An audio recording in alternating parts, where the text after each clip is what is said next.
There she is! Dunyarzad, we're back! Just as promised, Traveler and Paimon. I'm so glad that you two came back to celebrate Lesser Lord Kusanali's birthday. Indeed. The festival's tomorrow. We've been preparing for so long that I can't help but feel a little nervous. There's no need to be nervous. Paimon's sure that Lesser Lord Kusanali will feel everyone's gratitude. Thanks, Paimon. I hope that everyone who comes to the festival will also have a good time. Speaking of which, did you manage to make your way to Port Ormos? Discover anything over there? Of course we went. A lot of things happened there. I see. Sounds like you two had another exciting adventure. If there is another chance, I would love to join. My lady, if you went to Port Ormos in your current state, we'd both be in for a lifetime of trouble. Dia! You were eavesdropping! It's called covert protection. Keeping an ear out for what's going on around my employer is part of the job. It's all right, Dia. I merely said I would like to go. I know better than to think my body could handle it. The festival's tomorrow. I've been doing nothing but causing trouble for you. So, Dia, please take some time to relax. I'll be fine. Even when you put it that way, it still doesn't feel right. Don't worry, my guardian knight. Okay, fine, but only tonight. Tomorrow's a big day, and many no-good scumbags are gonna try to take advantage of that.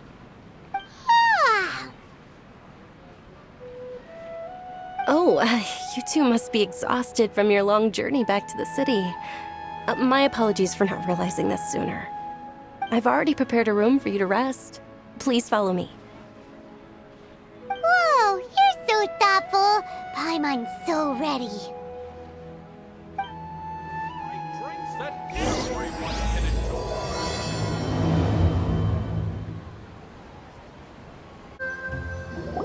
enjoy. Here we are. It's also fairly close to where I've been staying. It looks really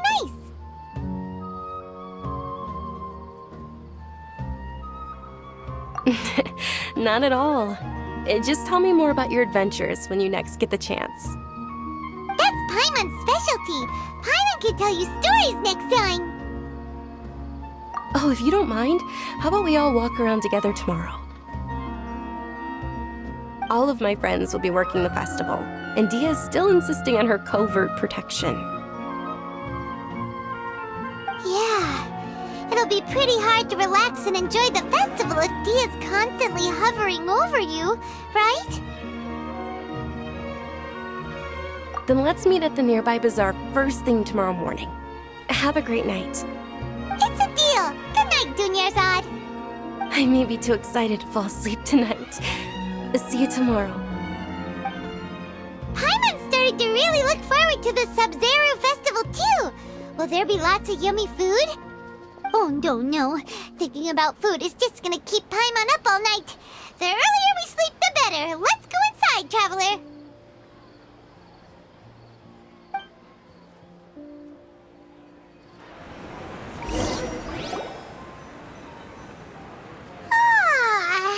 Did we oversleep?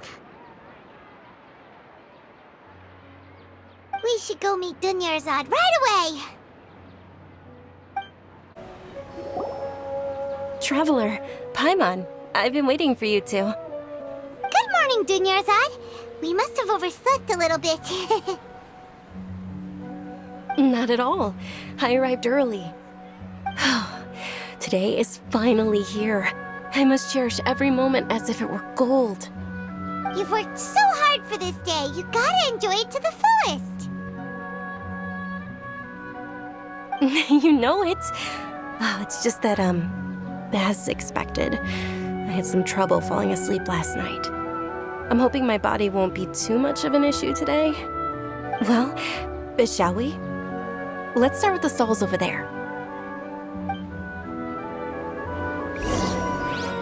Many vendors came out of the blue to support the event. and they insisted on covering costs themselves. Let's go give them some business. They pay for everything out of pocket? Oh, sounds like they're not in this just for the Mora. They all said that contributing to a lively festival atmosphere is more important than money. Especially since we don't often get to celebrate Lesser Lord Kusanali's birthday. Ooh, they're selling food over that way! Let's... This is a stall offering foods from the Haftmewa feast. Oh, you could tell straight away. I thought most people nowadays wouldn't know. Mushrooms, flowers, and all kind of fruit? It's all vegetarian stuff. Oh, Paimon's a little disappointed. So, what's the Haftmewa feast you mentioned just now? It's another Sub-Zero's festival tradition. People used to set their tables with 7 different foods. Generally speaking, the most common selections were foods like Rukushifa mushrooms, lunar lotuses, Sumera roses, sunsetias, kapulatas, hara fruits, and zaytun peaches. So, the Sub-Zero festival is a vegetarian holiday? You don't have to be a vegetarian to enjoy the spread. We just use the 7 foods to symbolize the 7 virtues of the Dendro Archon. Wait, but if that's the case, if Sumero uses vegetarian food to represent the Dendro Archon, then wouldn't the Pyro Archon's festival be full of food like roasted fowl, juicy meatballs, grilled steak? Oh, Traveler, we have to go to Natlan as soon as possible! I hope your wish comes true one day, Paimon. Thanks! Alright, how about we also check out some of these other stalls?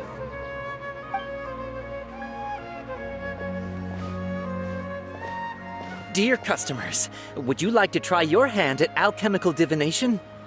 What's alchemical divination? Those two things sound like they'd be fun to try together. Right? I thought the same when I first heard about it. It is said to be a mysterious craft invented by none other than Lesser Lord Kusanali herself. So, how does it work? It's quite simple. After you give me any 2 alchemical reagents, I'll use them to perform a random transmutation. Sure sounds random. So random that it will probably fail. That is precisely what we need. After the transmutation fails, your one and only diviner here will interpret the remnants. Well, according to Lesser Lord Kusanali, everything is interconnected, and all that occurs can be traced back to fate. You could say this is a pearl of old wisdom. Why does everything sound so much more credible when Dunyarzad says it? Are you guys working together? So that's the true wisdom behind it. This young lady sure knows her stuff. So, how about it? Want to give it a try?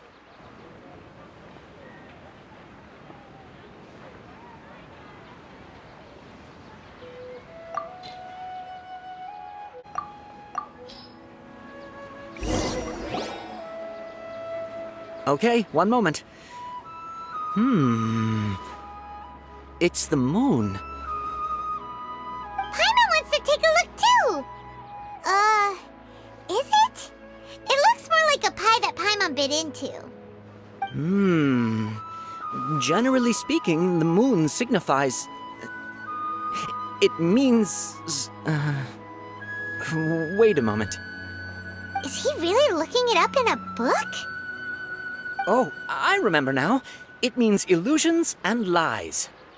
Illusions and lies? That sounds rather ominous.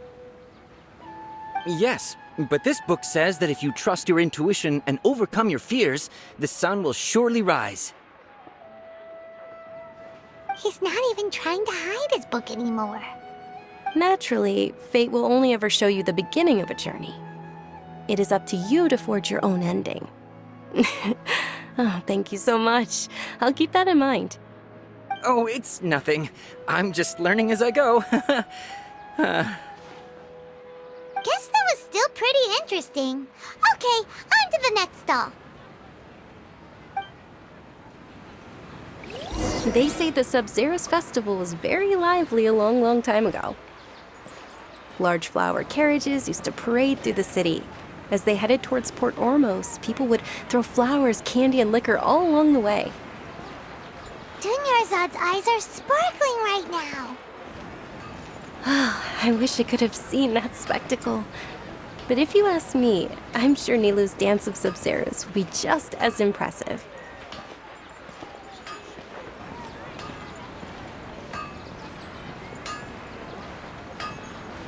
Things can go on like this. Attention! Soldiers, fall into formation if you want any Yalda candies.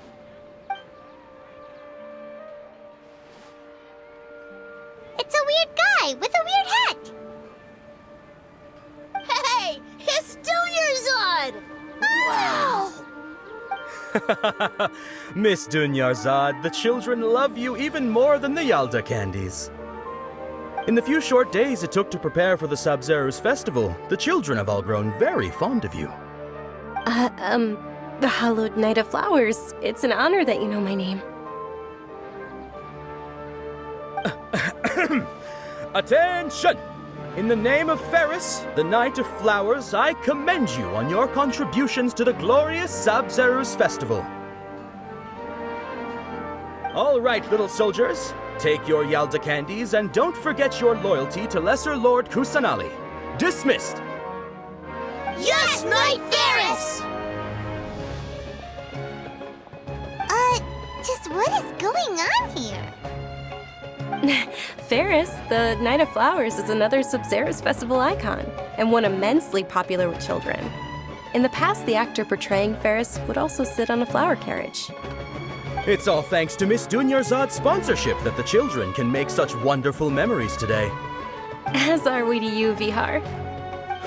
Oh, not at all. Oh, speaking of tradition, do you want some Yalda candies? They're a festival staple, and I happen to have some boxes readied here. Take a look and pick whichever one you want. Whichever one. Don't these boxes all look the same? That is the fun part. Each box contains a random flavor. It's up to the luck of the draw. Flavors include lavender melon, hara fruit, sunsetia. Ooh, those all sound pretty good. And there's also lizard tail and oni kabuto. Huh? What's up with those two flavors? Oni Kabuto is a little spicier than Lizard Tail. Dunyarzad, you tried them before? Traveler, help Paimon pick one. Paimon wants the Sunsetia flavor. It's all right. Paimon believes in you. I also believe in your intuition. Great! These boxes of candy are numbered 1 to 5 from left to right. Which one do you want?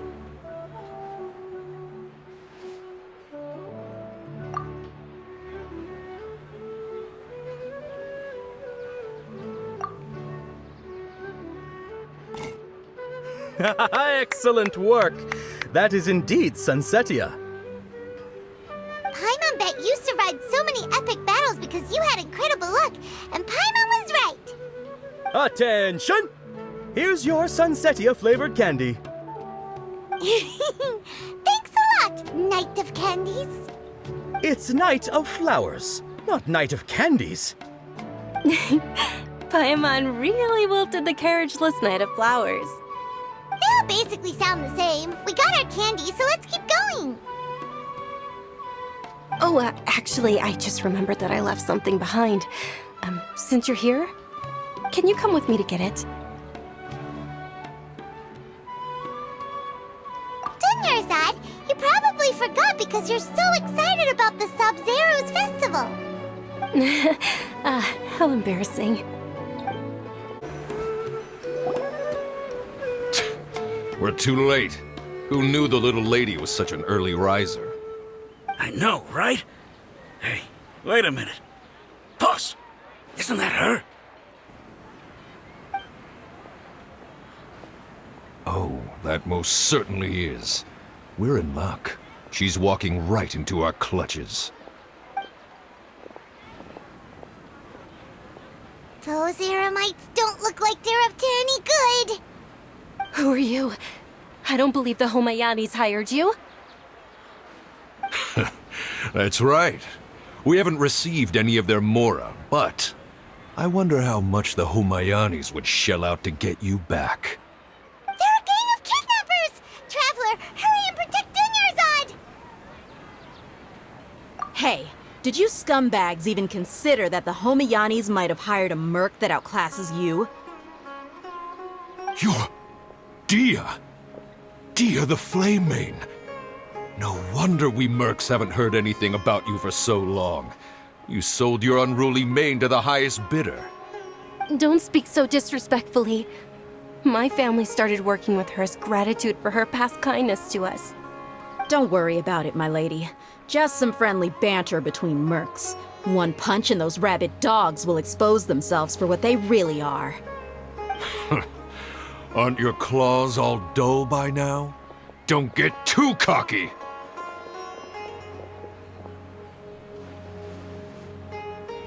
Traveler, take Miss Dunyarzad to a safe location. No, we're gonna stay and help. There's too many of them. You're right. All right, fine. Please be careful, Dia. Don't waste your time worrying about me. This is my job. Look out for yourself.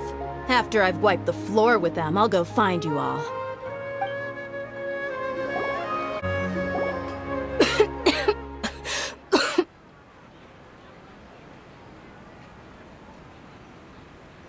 Dunyarzad, are you okay?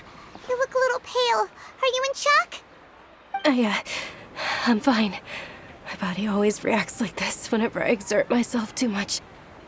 You sure you're okay? I'll be fine after some rest. I'm more worried about Dia. After all, none of this would have happened if I hadn't insisted on coming out today. Yeah, don't worry.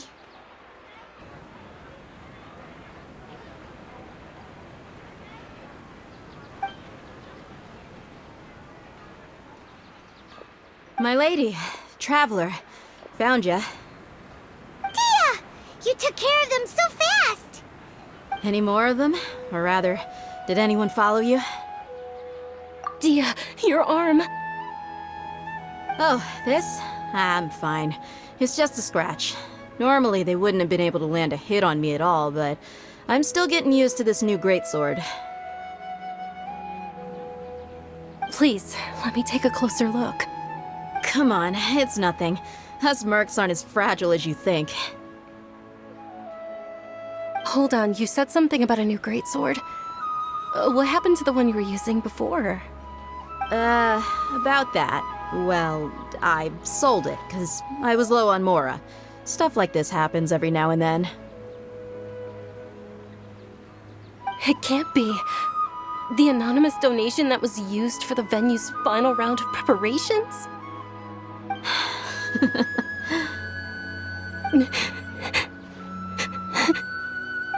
Hey, Miss Dunyarzad, I wasn't trying to make you cry. I'm not gonna lose my commission because I made my employer cry, am I? Okay, making your employer cry won't affect your commission, but selling your weapon without permission and getting hurt? I'll have to reevaluate your performance. You're so unreasonable, my lady. Thank you very much, Dia. Don't be like that. I get embarrassed really easily.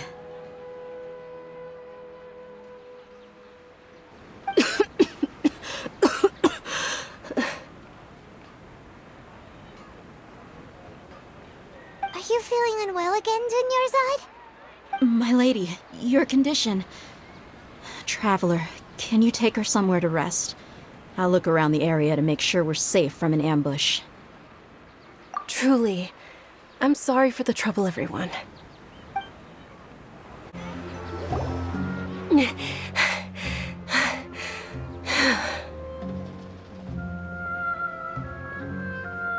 Are you feeling better, Dunyarzad? Yes, much better. Just give me a few moments and I'll be good to go.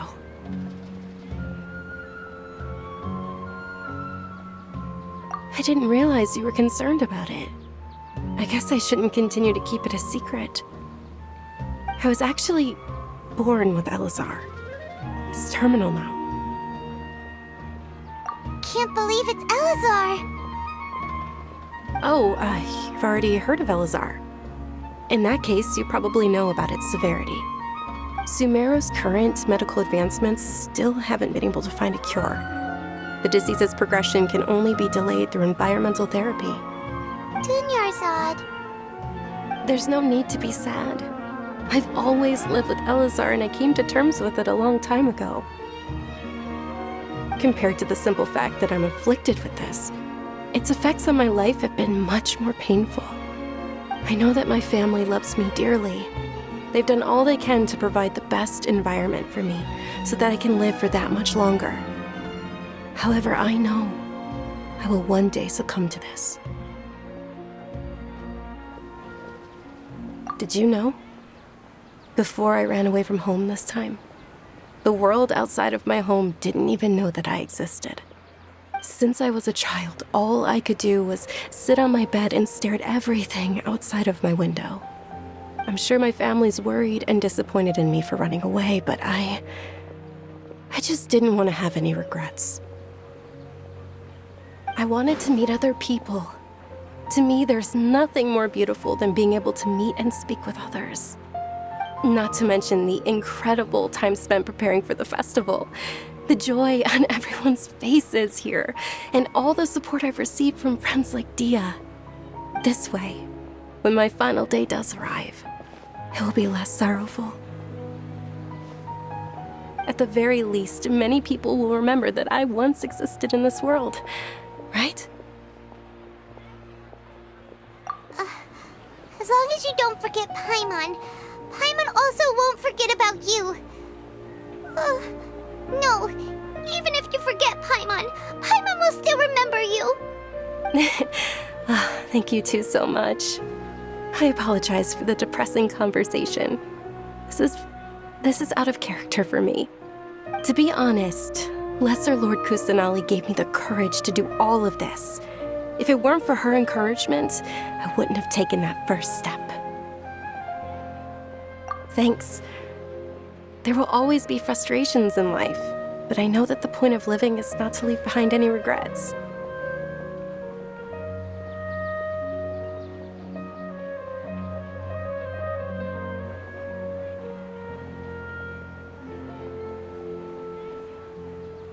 Oh, right.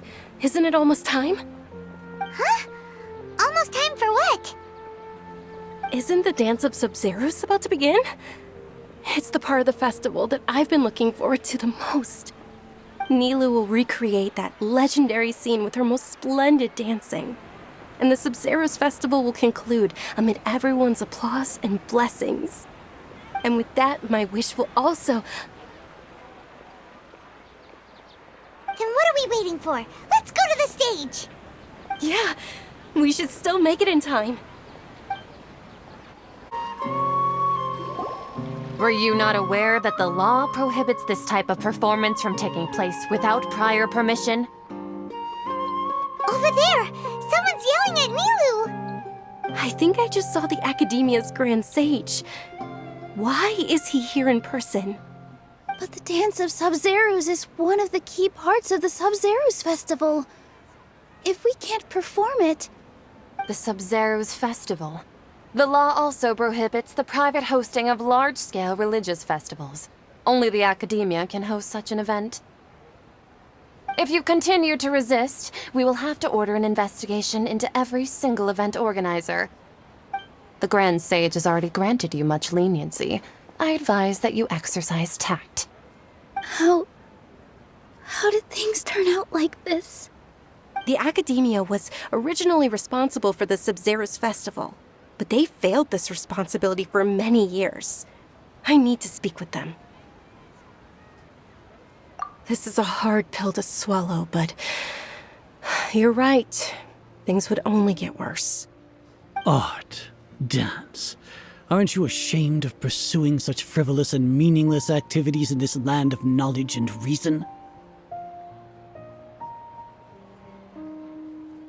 Our Archon created the utopia that is Sumeru City for all scholars who sought validity, verity, and truth, while people like you wish to defile it. No. I believe that our Archon never rejected the arts. Even the goddess of flowers dedicated a dance to her. With your lack of intellectual credentials, I do not believe you are qualified to debate with me. What you should be doing is finding workers to tear down this ridiculous eyesore.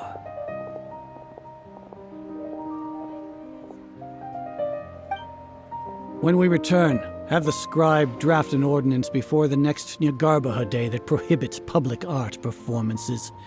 We will announce it to the public later via the Akasha. Understood. I will inform him when I return.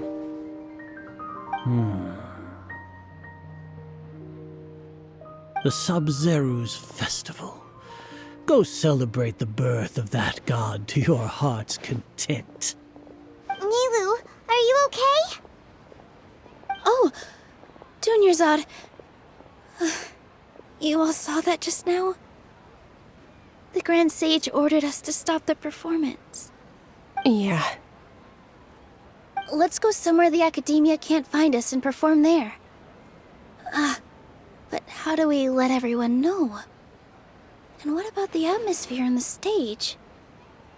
Or we could get people to block them off so they can't interrupt the performance. No. They just threatened to investigate the organizers. If we were caught... Nilu, it's all right. Don't worry about it. But you've been looking forward to the Dance of Sub-Zero so much. And I know how important this festival is to you. I don't want you to have any regrets. It's okay. Seeing you care this much about my feelings is more than enough. It would be too risky to continue the Sub-Zero's festival at this point. I don't want to get everyone in trouble. If you say so. But you can sneak out for the next Sub-Zero's festival, right? We'll make sure the next one is a smashing success. The next one. Yes. Okay. It's a promise. It will be a smashing success. I can't believe this is how things turned out. Those heartless geezers. It really is okay. There's nothing we can do about it. Still, I'd be lying if I said I had no regrets. I would have loved to see Nilu's dance.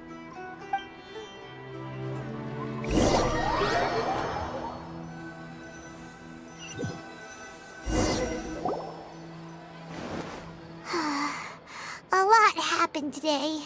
It's a shame the festival ended the way it did. Nilu and Dunyarzad promised to make the next Sub-Zero's festival a success, but Dunyarzad is running out of time.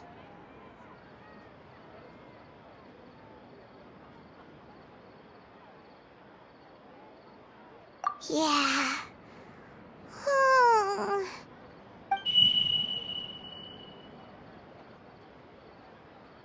All connections have been secured to construct the most stable framework possible. The project is entered its most critical phase. Power has begun to flow from...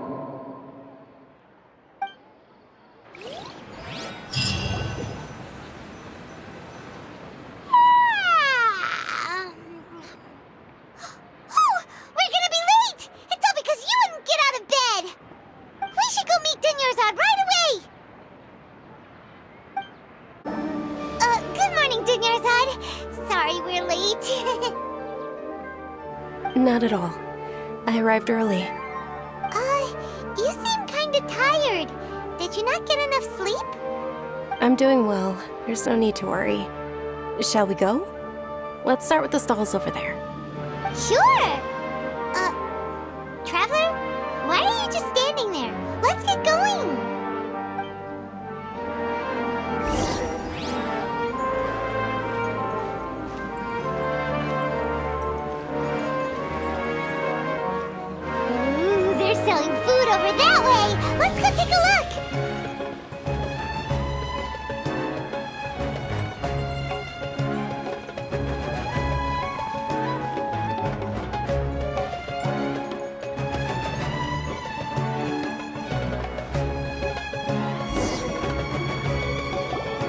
This is a stall offering foods from the Haftmewa feast. You are quite well informed, miss. I thought most people nowadays wouldn't know. They're all plants! Oh, Paimon's a little disappointed. Actually, what is the Haftmewa feast you mentioned just now? It's one of the Sub-Zero's festival's traditions. People used to set their tables with 7 different foods to symbolize the 7 virtues of the Dendro Archon. Remnants appear to be in the form of the moon. Really? Paimon thought it looked like some kind of food. The moon signifies... It's escaping me for now. Wait a moment. Is he really looking it up in a book? Oh, right. It means illusions and lies. But if you trust your intuition and overcome your fears, the sun will surely rise. Understood. I'll keep that in mind. Oh, it's nothing. I'm just learning as I go. Guess that was still pretty interesting. Okay, on to the next stall.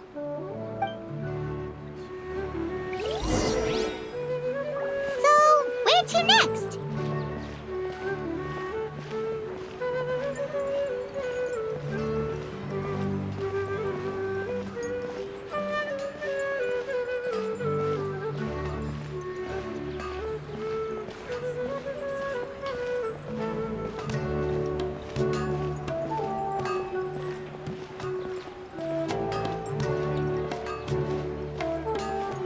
Things can go on.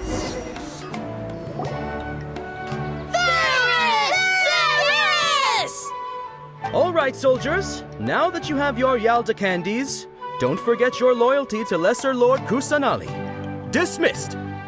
Yes, Knight Varys! What's going on? Is this a play? Ferris, the Knight of Flowers, is another Sub-Zero's festival icon and one immensely popular with children.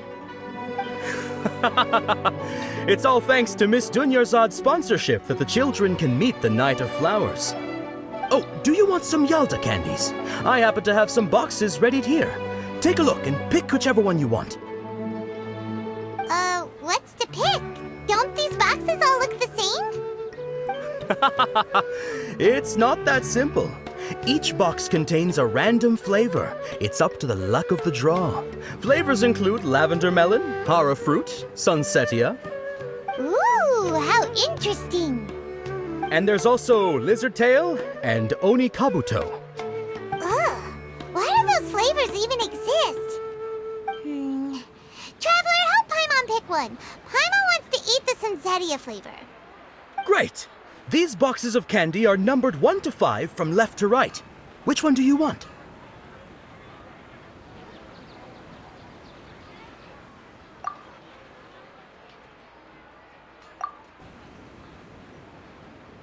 Ah, excellently chosen. Number 4 is indeed Sunsetia. Ha-ha! Paimon bet you had incredible luck, and Paimon was right!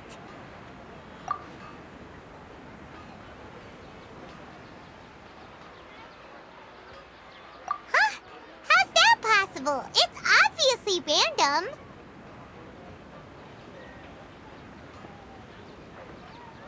Maybe we didn't sleep very well last night. Or maybe we slept too much.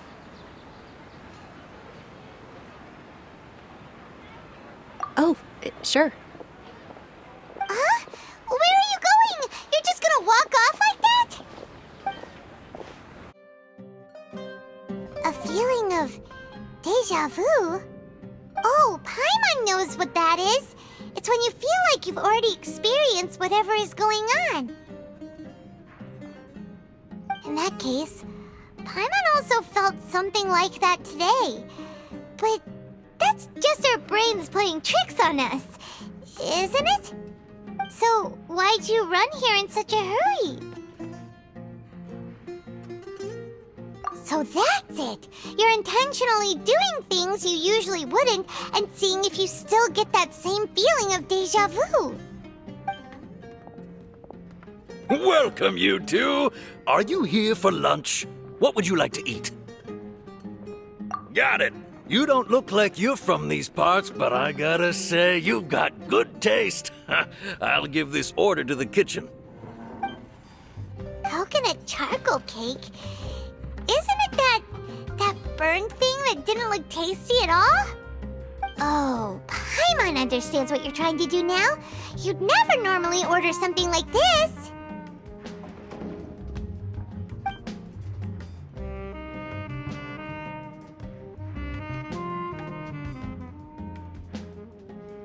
That thing? Are you really gonna eat it? Isn't this going a bit too far?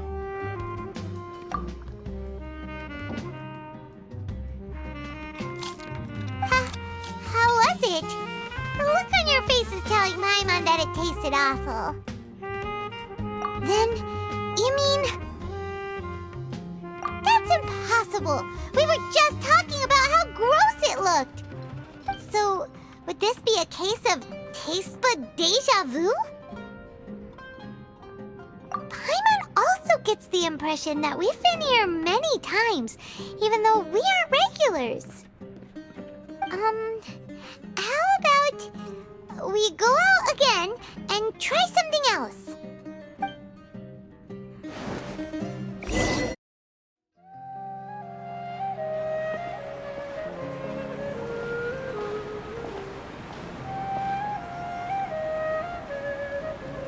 Hey, Dunyarzad is sitting by herself on that bench over there.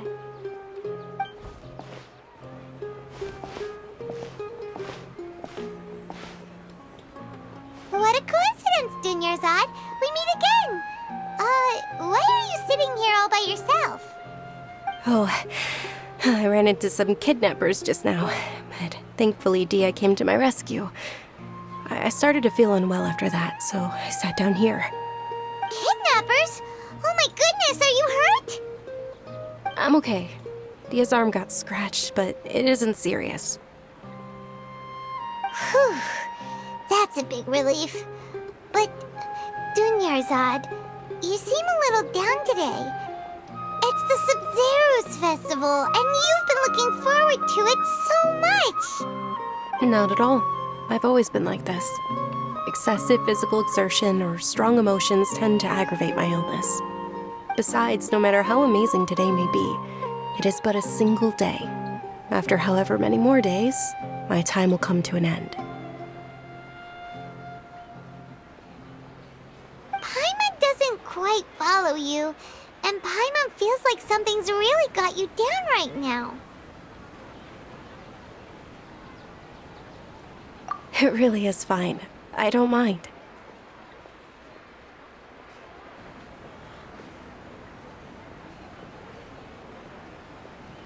Huh? Did something happen? Dunyarzad, have you ever felt deja vu? You know, like when you've already experienced something that's happening right now? Deja vu? No. But my days have been the same for years now. Even if I were feeling deja vu, I suppose I would already be used to it. Oh, Paimon sees. Then, is it only the two of us? It's almost time. Huh? Time for what? Nilou's Dance of Sub-Zeros is about to begin. Let's go.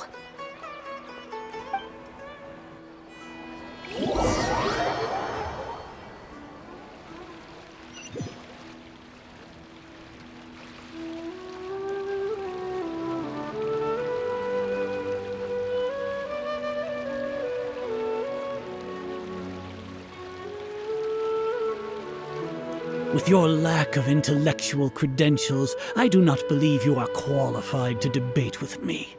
What you should be doing is finding workers to tear down this ridiculous eyesore. When we return, have the scribe draft an ordinance before the next Nyargarbaha Day that prohibits public art performances. We will publicly announce it later through the Akasha. Understood. I will inform him when I return. The Sub-Zero's festival. Go celebrate the birth of that god to your heart's content.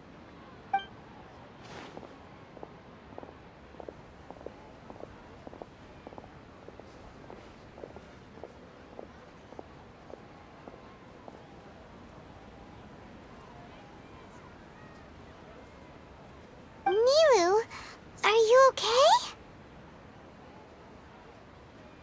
Oh, Dunyarzad. The Grand Sage ordered us to stop the performance. It's okay. There's nothing we can do about it. But you've been really looking forward to this. I don't want you to have any regrets. It truly is unfortunate, but I don't want to cause trouble for anyone. Didn't the Grand Sage say that he might investigate the organizers? True, but... Well, okay. I'll just have to try again next year. The next festival. I probably won't be around by then. Wait, what did you just say? No, nothing. I'll be heading back to rest. Thank you for your help, everyone. Paimon can't believe what those heartless geezers did! Did Dunyarzad already go back? We should also return and get some sleep.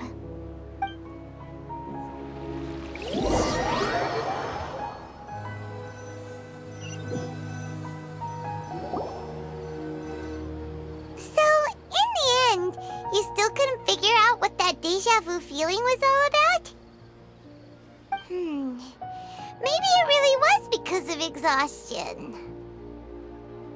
Same here.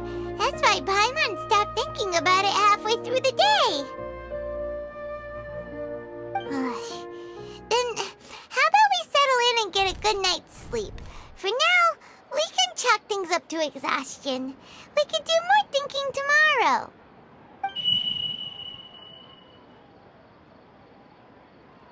Observing a modest drop in the output of jnana energy, but values still remain within normal parameters. Continue to monitor for variances in the data and find the cause as soon as possible.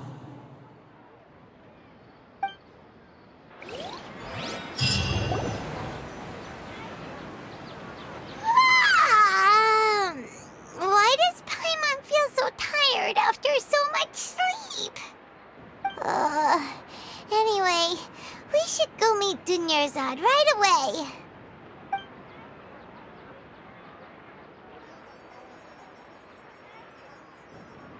Good morning, Dunyarzad. Sorry to keep you waiting. Not at all. I arrived early. Huh? Paimon thinks you sound kinda tired. Did you not get enough sleep? I'm doing well. There's no need to worry. Shall we go? Let's start with the stalls over there. Great idea! Let's get going! Traveler? Hey.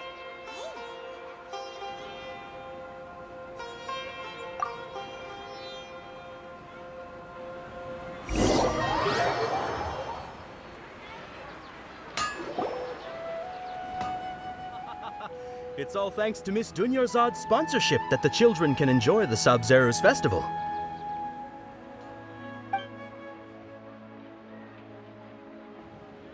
Oh, are you interested in Yalda candies? I have some boxes of candy here. Pick whichever one you want. Not much of a choice. All these boxes look the same. It's not that simple. Each box contains a random flavor. It's up to the luck of the draw. Flavors include lavender melon, hara fruit, sunsetia. They all sound pretty tasty. And there's also lizard tail and oni kabuto. Huh? What were those last two? She'll help me choose. Paimon wants to eat the sunsetia flavor. No problem. These boxes of candy are numbered 1 to 5 from left to right. Which one do you want? Oh, I like your confidence. No hesitation at all. Oh, congratulations! Number 4 is indeed sunsetia.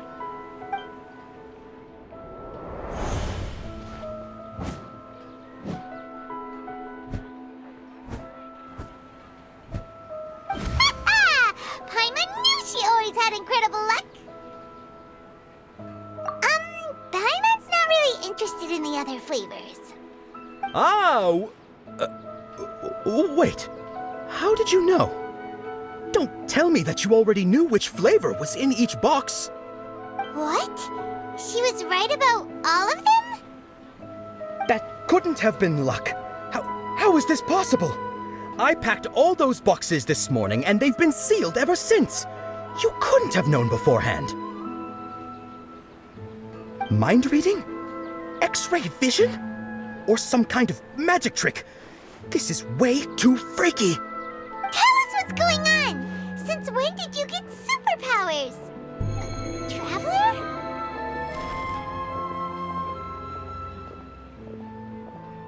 Hey, where are you going?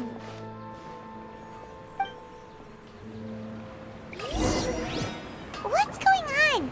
Did you see something? Us leaving Dunya's out without letting her know is kinda rude, you know.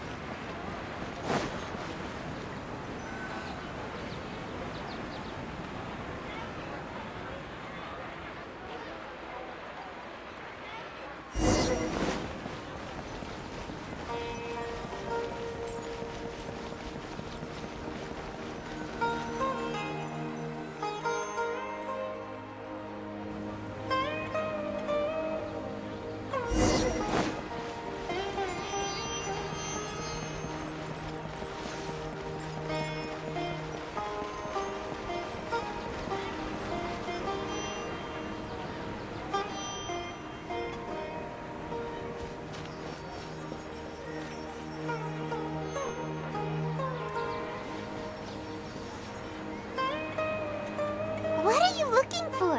Why did we come here?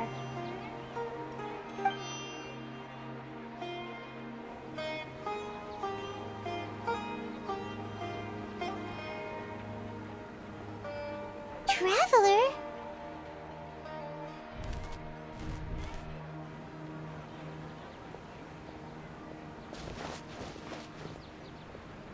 That's...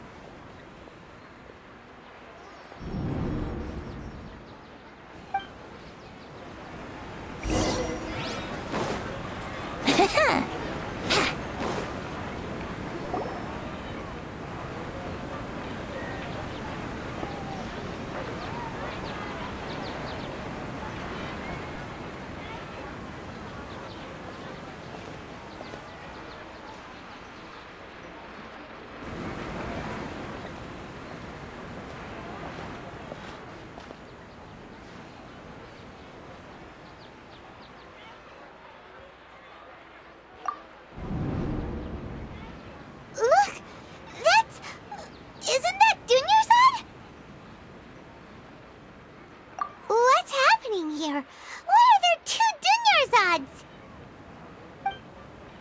You already know that this isn't your first Sub-Zero's festival, don't you? I'm sure you already know how to use this. A knowledge capsule? Where did you get it? What's inside? You should use it too, Paimon.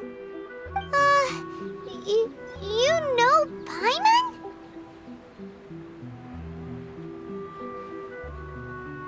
Well, this seems kinda sketchy, but Paimon feels like this is what we should do.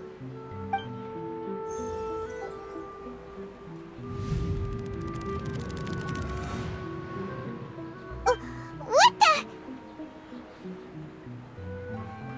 This is our 20th time at the Sub-Zero's festival? Huh? No. The 30th? 40th? Just how many times have we been to the Sub-Zero's festival? Have we been trapped in a single day? If it weren't for you, we wouldn't have even realized. What the heck was inside that knowledge capsule? Your memories are still scrambled? Try your best to remember. This isn't the first time we've met, and I answered that question a long time ago. Let Paimon think. Oh, it's coming back. Meeting you was the real catalyst for restoring our memories, and the knowledge capsule was just your means of showing our minds the way. what about everyone else? Why are you only helping the two of us? Your sense of deja vu is stronger than everyone else's, yes? As for an explanation, you two received the blessing of Dendro, and you also have special, sensitive constitutions. It was as if a single sheet of paper was separating those memories from your consciousness. A familiar question. I think this is the 7th time you asked that. As you can see, she isn't doing well. You probably sensed it too. The Dunyarzad you were just with is different from the first Dunyarzad you met. That first Dunyarzad is in front of you right now, and she doesn't have a lot of time left. Looks like you're almost done sorting out your brain. Oh yeah, I'm Nahida. Good, you passed the test. What's happening? You can awaken our memories, and you seem like you know what's going on. Oh, wait, please don't tell Paimon even you don't know. Everything in this world runs in a loop. This cycle is called a samsara.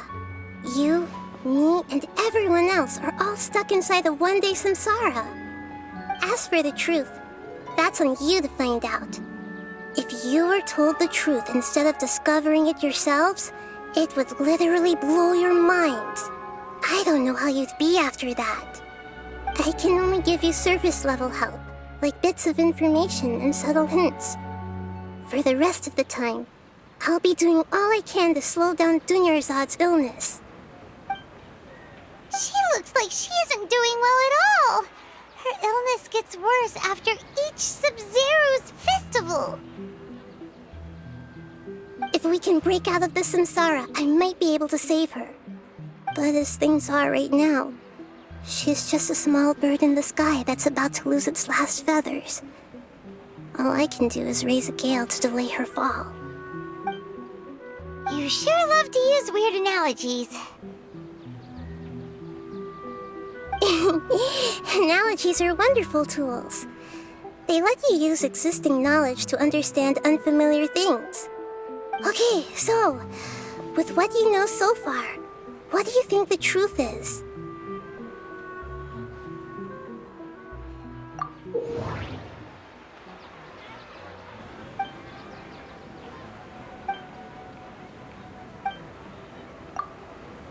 My mind feels exhausted, even though I haven't done too much thinking.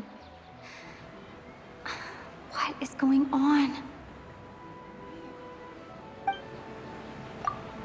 What's happening right now seems to have happened before. This feeling has been getting stronger and stronger. The moon, illusions, and lies. What do they all mean?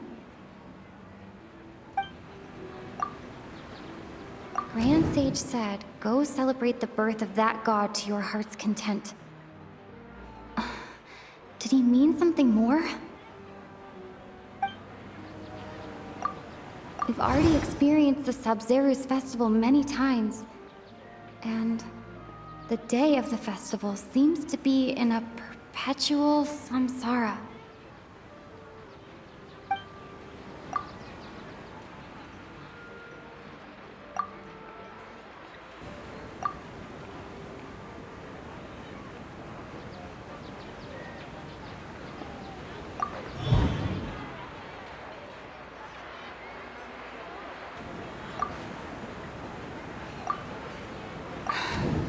That should be it.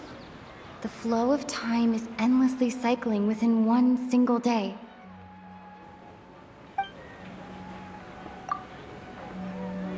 A time loop.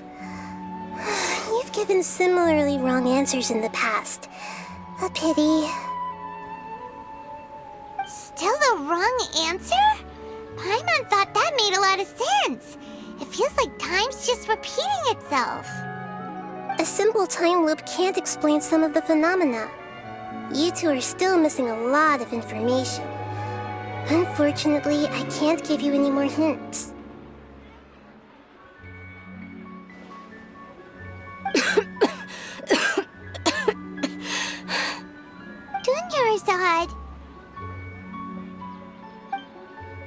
The Sub-Zero's festival is happening every day, but that doesn't mean we can waste an infinite amount of them. Hurry and find the truth before today's festival ends.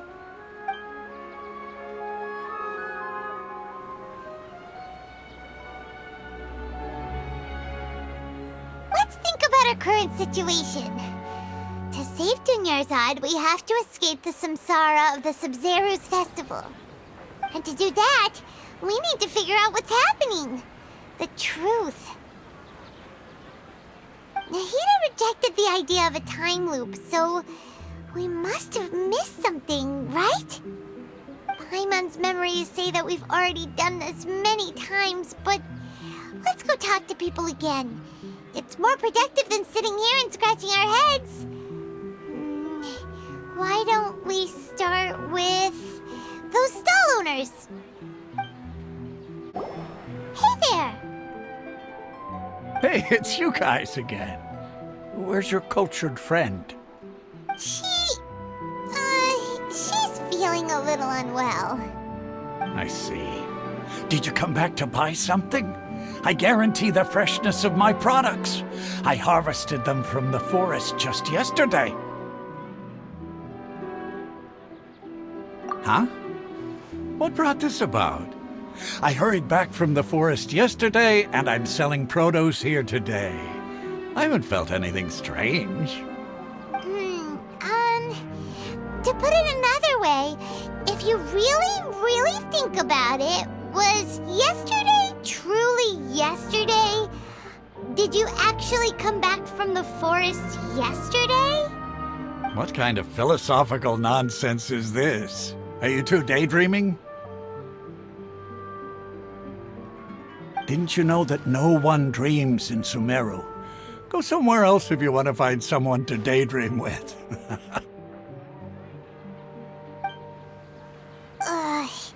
He actually has a point. Is this a dream? Is everyone dreaming?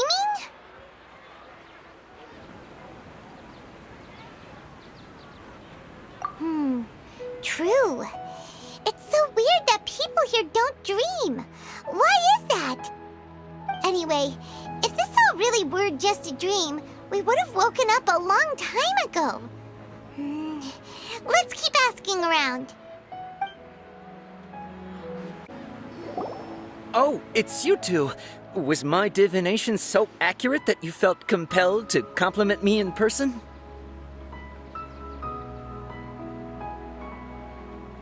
Ooh, I knew it! I told you, the god's divination is highly accurate. You just hadn't fully understood its significance yet. You're really excited about this, huh? That's exactly why we came back. Help us better understand it. Help you better understand it? Well, that isn't exactly what I excel at. So, you're admitting that you don't have a clue? Anyway, what kind of situation did you get into?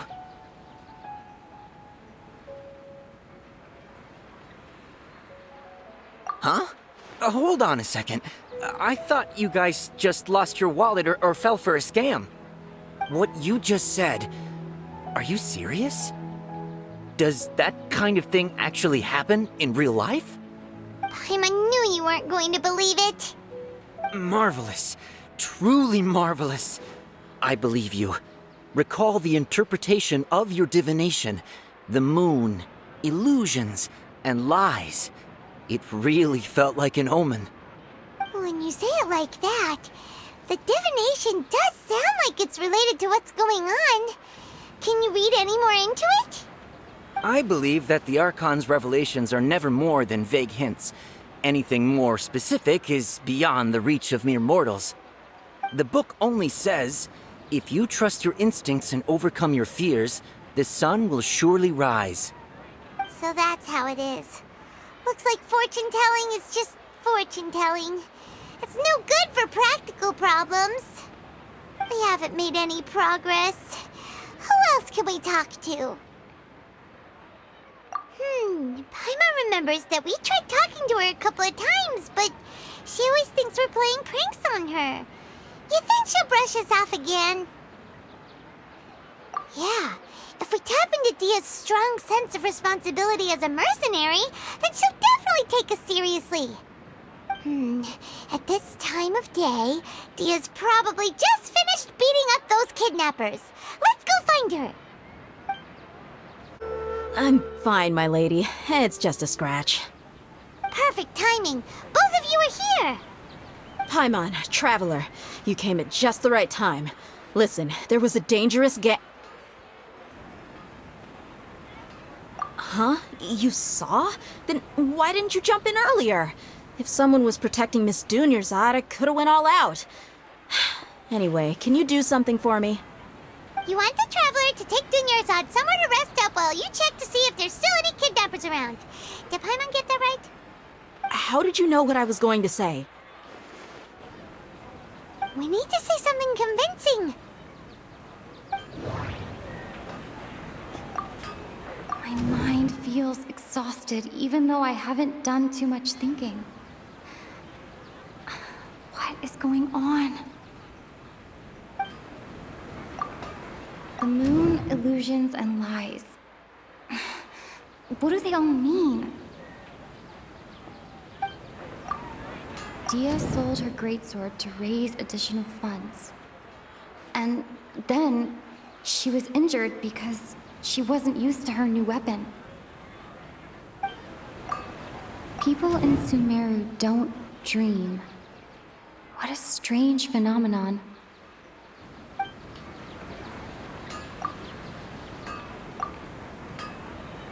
Tell her, Traveler!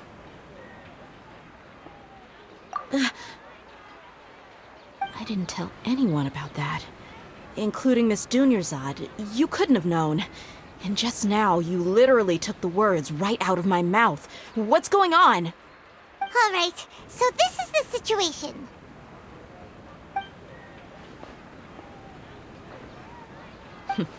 It's kinda hard to believe what you just told me. First, let me make something clear.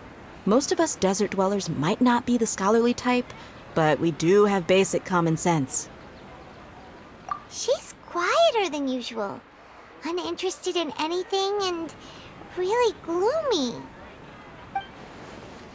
Yeah, she isn't the same as before, but her parents said that this is how she was like at first. Huh? At first? I don't quite understand what you're all talking about. I'll go rest on the bench over there. My lady, are you angry?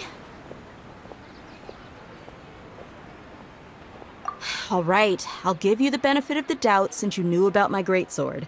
Let's make this a quick trip. Miss Dunyarzad isn't completely safe here.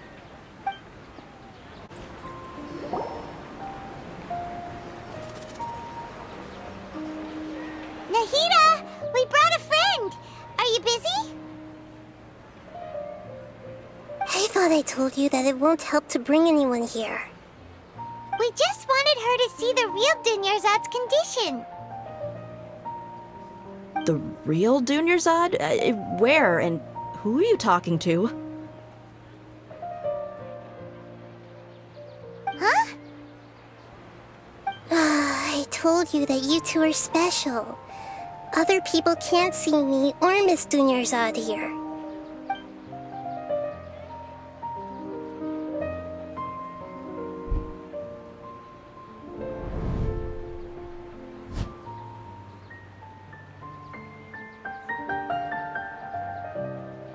Hold on. Over there.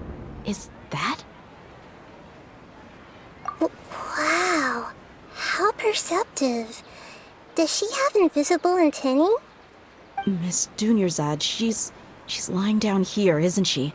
How's she doing? Her condition's really bad, and she's basically in a coma. How did you know she was here? I can sense her aura.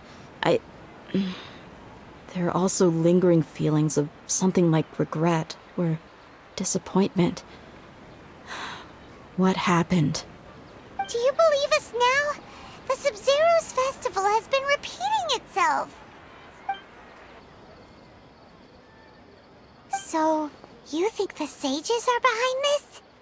Yeah, They've always been against us. Wouldn't surprise me if they're using the Akasha to intentionally repeat the Sub-Zeru's festival as a sick joke. You have a point. Aside from the Dendro Archon, the Academia's sages are the only ones in Sumeru who could pull off something like this. Maybe there's more to the Akasha than we know. Right! Didn't you awaken our memories using something that looked like a knowledge capsule? That means you must know something about the Akasha! The Akasha relies on the power of a gnosis to operate, as it is the manifestation of the God of Wisdom's power. It compiles the wisdom of the entire populace, and it grants knowledge to the people. A gnosis could do that? No wonder the Akasha is so magical. It's being powered by the gnosis of Sumeru's Archon. So, this Nahida you mentioned, what did she say? She said, and Paimon quotes, "The Akasha relies on the power of a gnosis to operate, as it is the manifestation of the God of Wisdom's power. It compiles the wisdom of the entire populace, and it grants knowledge to the people." Compiles the wisdom of the entire populace and grants knowledge to the people. Wait. I get the grants knowledge part. That's what people have always used the Akasha for. But compiling the entire populace's wisdom? How does that work? Did she mean that the sages enter new knowledge into the Akasha? Oh, yeah. That sounds about right. What do you think?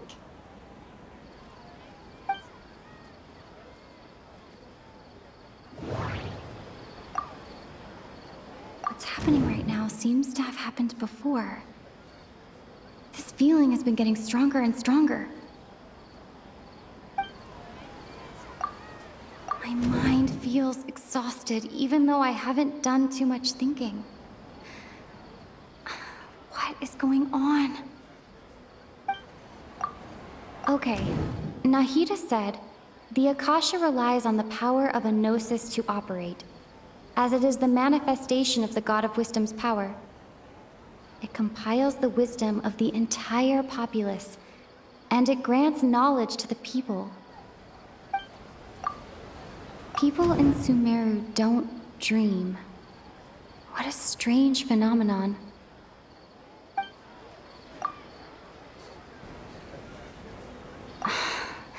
That doesn't sound right. I need to carefully think things through.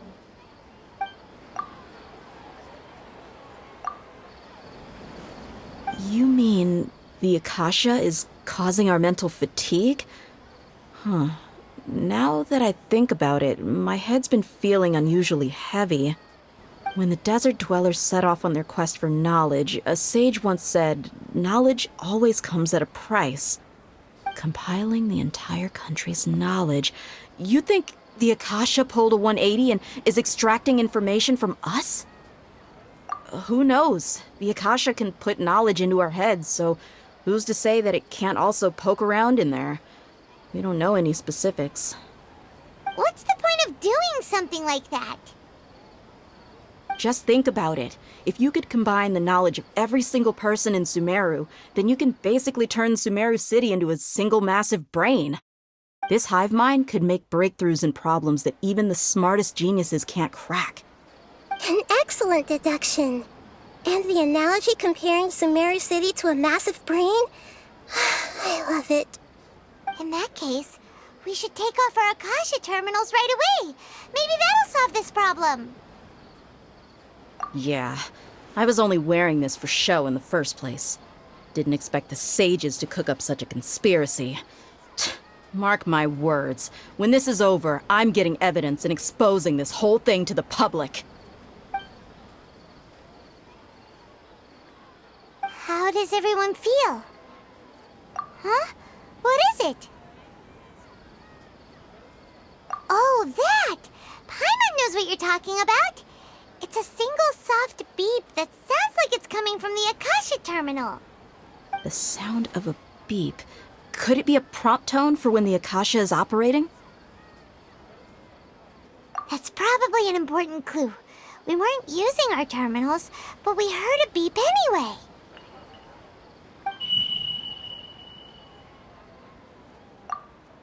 Traveler, did you hear that? I heard it too. Our ears aren't messing with us. There was definitely a beep, but it sounded like it was coming from inside my head. We took off our Akasha terminals.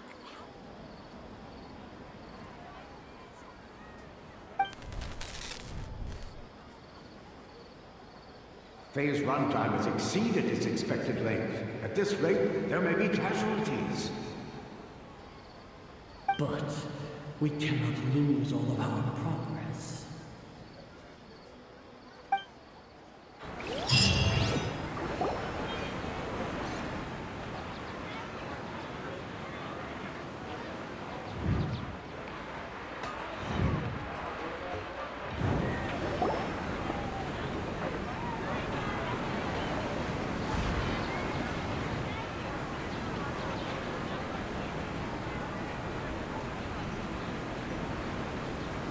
Paimon remembers everything! Good. You adapted quickly this time. We definitely took off our Akasha terminals last night, but we still heard that beep. Why is that? But now we can at least confirm one thing. The Akasha definitely has something to do with whatever's trapping us in this cycle. Oh, Paimon doesn't get it. Why would the Akasha go this far if all it wants is everybody's wisdom? It's extremely difficult for lab rats in an experiment to understand why they're being treated the way they are. If we're lab rats, then what are you? Nahida, you've never told us anything about yourself. I guess I'm the moon. The moon? Wasn't that the result of our divination? Anyway, knowing who I am won't help you get closer to the truth, so you should focus on other things. Don't get distracted and miss any clues. Okay then. Dia helped us a lot yesterday, so let's go find her.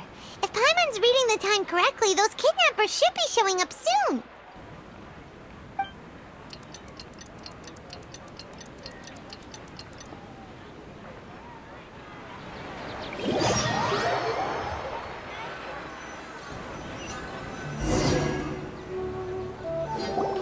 Ah, there you are. I've already taken care of those kidnappers. My lady, did you get hurt? Dia? What's wrong? Why are you both gawking at me like that? You didn't get hurt this time. Huh? What do you mean this time? Why are you so surprised that I managed to get out unscathed? Those kids were amateurs. Shh! How did you know about my greatsword? I haven't told anyone about it. Please, don't tell Miss Dunyarzad. So Dia's lost her memories after all.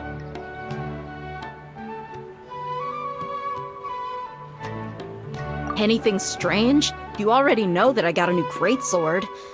If I had to say something, it's weird how such a new weapon could feel so familiar. It's as if I've already used it to fight a countless number of battles. You're saying that although you don't remember using it, your body feels like it does? That's right. Both mercenaries and warriors heavily rely on muscle memory. Only knowing the theory of battle won't get you anywhere. Traveler, what do you think?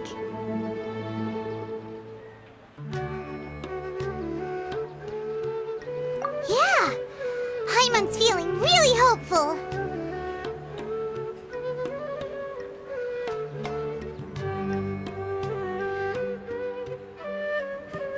Oh, you're right! Earlier in the Samsara, something like this would have never happened!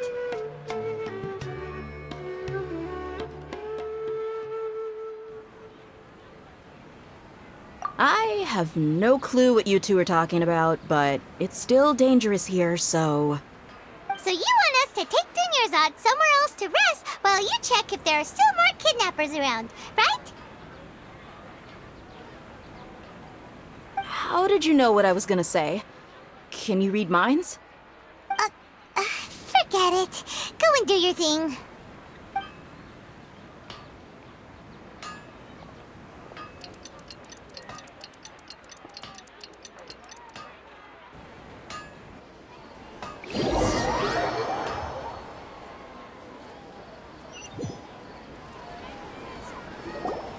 Whew. It's finally nighttime. Aside from Dia not getting injured, everything seems to have stayed the same. Listen, Nahida, we found out that Dia got out just fine today, even though she got injured every other time she fought the kidnappers. Do you think the Samsara has been broken? Have we saved Dunyarzad? Really? Good job on all that progress. Get some good sleep tonight. Hey, what kind of an answer is that? Tomorrow will come. Everyone assumes this is common knowledge, but the only way you can know that for sure is if you experience tomorrow. How many todays has it been? Is it possible that today will be followed by yesterday? Does tomorrow truly exist as anything beyond a made-up concept? It's even possible that this entire world is a lie, and the history of the whole world has just been one endless Sub-Zero's festival. Okay, no more. Paimon's brain is already shut down. That's why it makes no sense to waste your energy thinking about things you will learn tomorrow. Get some good rest. You know, use the bathroom and flush your anxiety dookie away. Huh? Hold on, what did you just say? Did Paimon hear you correctly? Huh?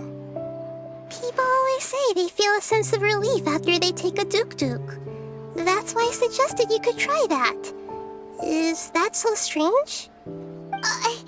It's so strange and so against common sense that Paimon's at a loss for words.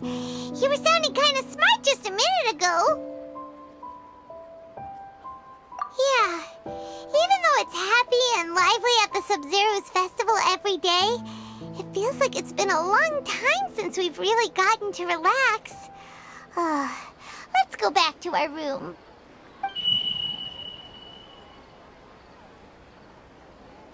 Continue the harvest. Compared to what we stand to achieve, these sacrifices are trivial.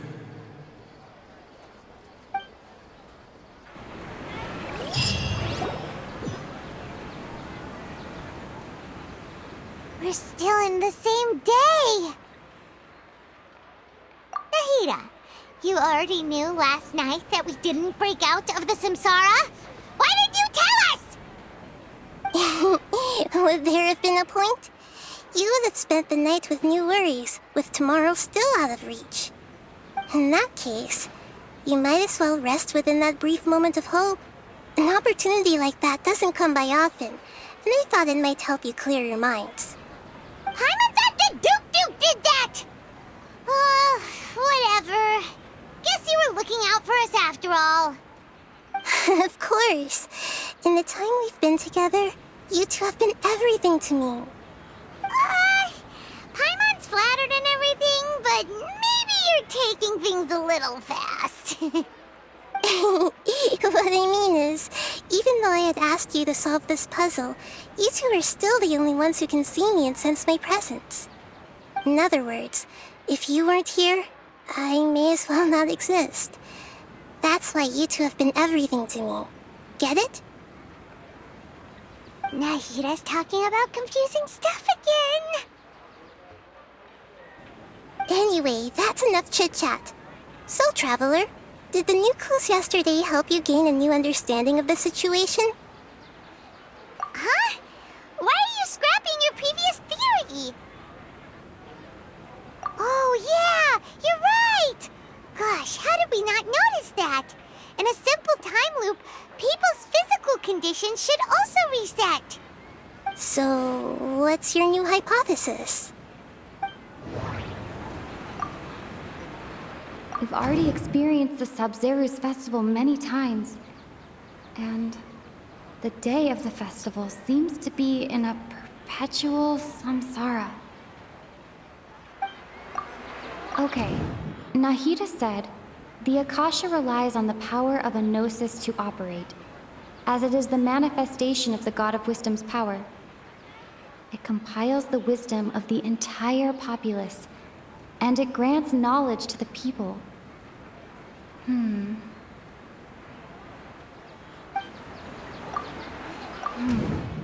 The beep is a prompt tone for Akasha operations. We still hear it every night, even though we removed our Akasha terminals. Mercenaries rely heavily on muscle memory. And Dia was able to use her experiences to avoid injury in later samsara cycles. The moon, illusions, and lies. What do they all mean?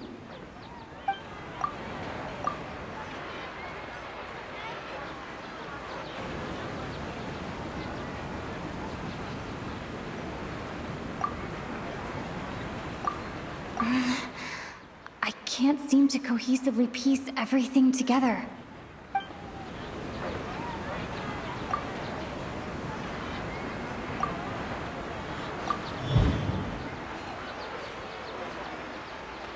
If all our memories of a day are erased at the end of that day, then we would unwittingly relive that same day again and again.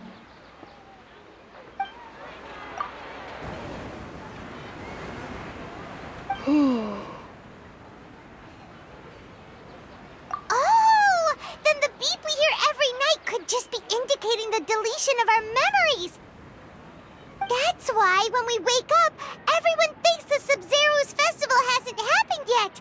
It's already the next day, but everyone still thinks it's the day before! But muscle memory can't be erased. That's why Dia has been getting better at using her greatsword. Now everything makes sense! A brilliant deduction.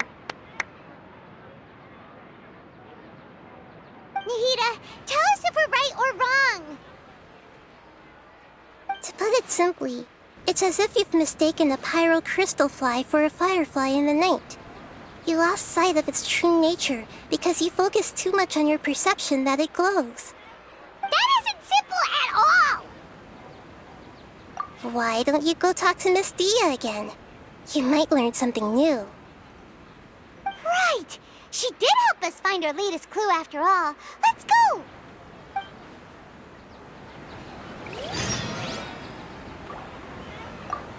We don't have many more festivals to waste. Hurry and find the truth.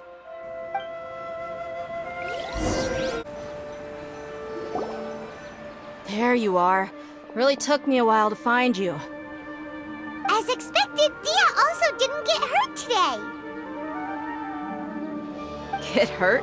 Why would I? Don't underestimate me. Well, you're still getting used to your new greatsword. Huh. Truth be told, I also think it's pretty strange. It just suddenly felt so familiar in my hands and... wait a second! How did you know I got a new greatsword to begin with? I didn't tell anyone about it. Traveler, could you explain the situation to her today? Paimon's gotten a little sick of doing it. Oh, that works!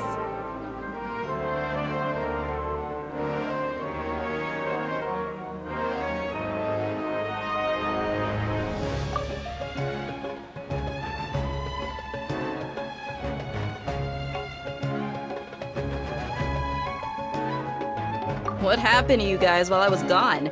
Did you get brainwashed by some cult? Don't think too hard about it. Just take what we're saying at face value. Alright then, let me get this straight. You're telling me that my body's already gotten used to this greatsword, but my brain just doesn't remember it? Yes! Your memory's being erased every day! And I'd have to disagree. That's impossible. Oh? Why do you think that? If we've actually been reliving the Sub-Zero's festival day after day, then what happened to the things we used, the money we spent, the food we ate? Common sense says my wallet should have emptied itself a long time ago. There's no way I wouldn't have noticed that.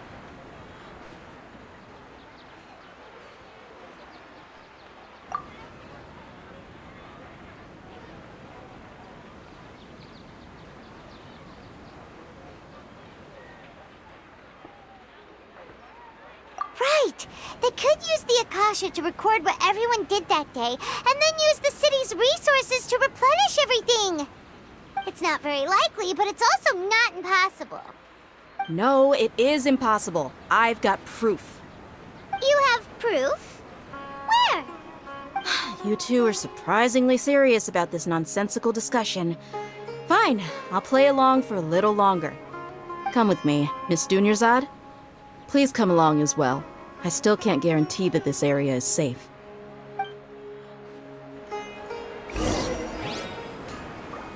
Paimon can't believe it's Dia who wants to show us something this time. 2 days ago, we were the ones taking her to see Dunyarzad.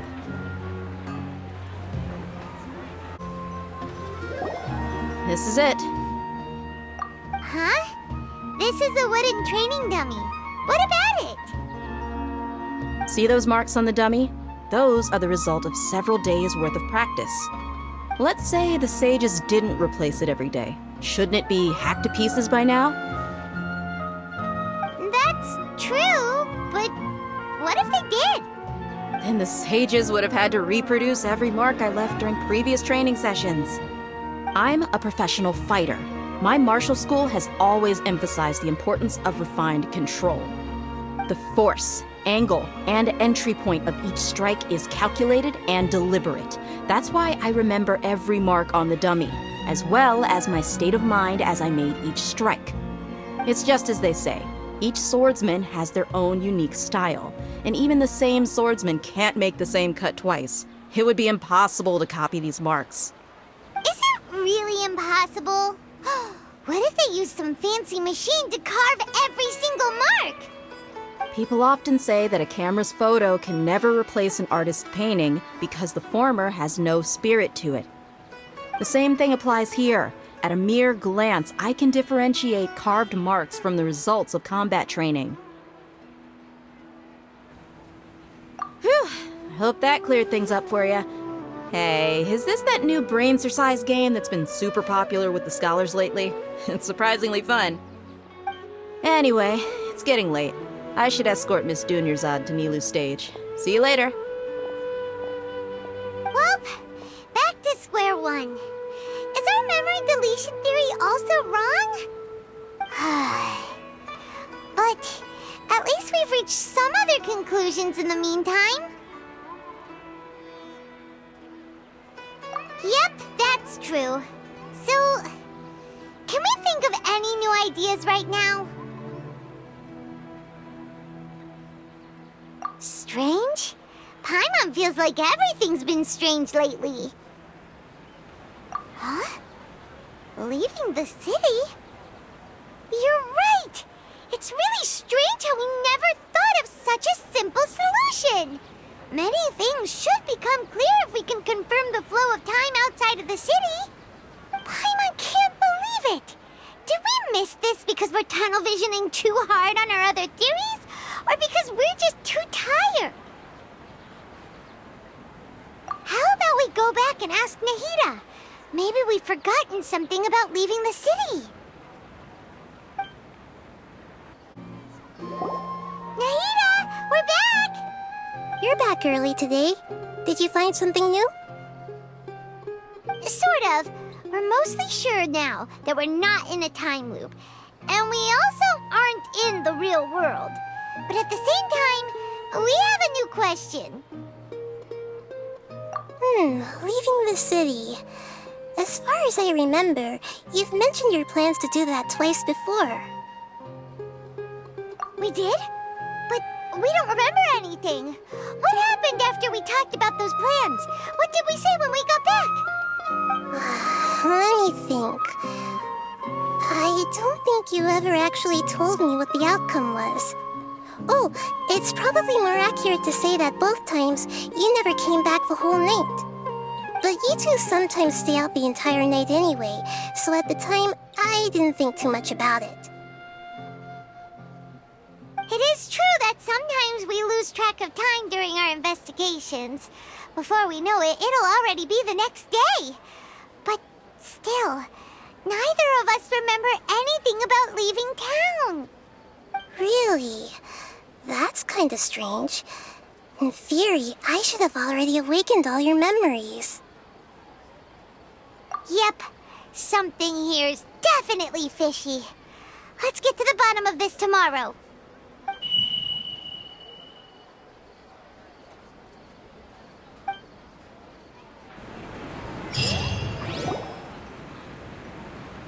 Our memories are back! About that. Well, where should Paimon begin? Traveler, aside from your memories that were just restored, I have another message for you. Listen to it and you'll understand. Can't go back. There are countless spaces here. Our Sub-Zero's festival in Sumeru City is just one of them. Traveler, you should be missing 2 days worth of memories. Paimon will fill you in. It's time to carry out our plan from yesterday. Okay, let's go!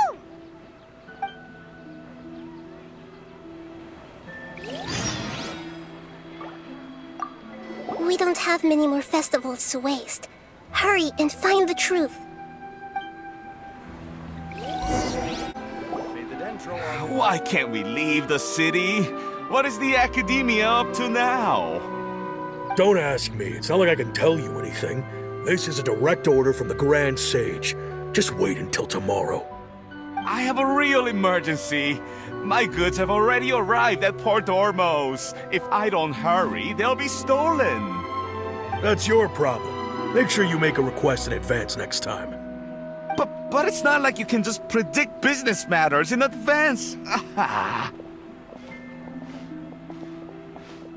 It looks like the Academia already announced a lockdown for Sumeru City today.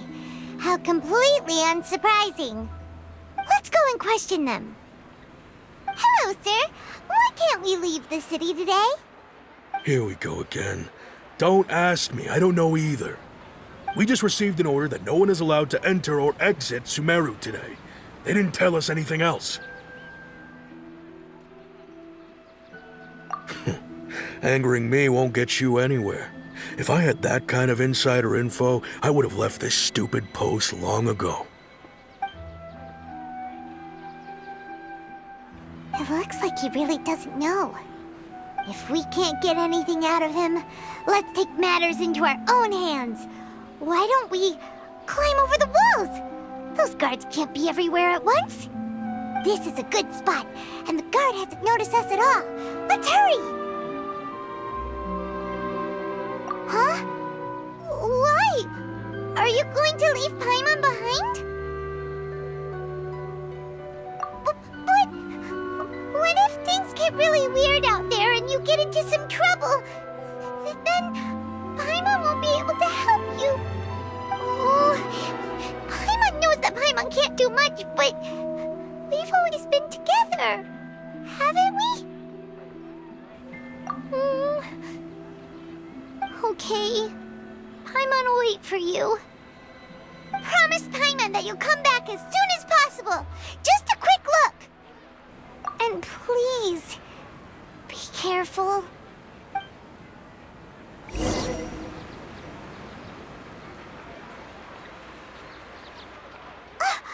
Memories!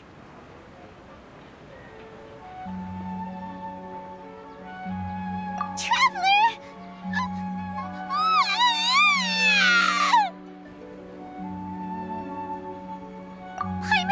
Paimon would never see you again! You just disappeared! Paimon waited for you for hours and hours at the city wall and you never came back! You promised Paimon that you were only taking a quick look! Paimon, calm down. She's here now. I don't think she understood what you were saying. Paimon doesn't care! Paimon wanted to go look for you, but you also said that Paimon should stay! Paimon was so worried and so scared the entire day!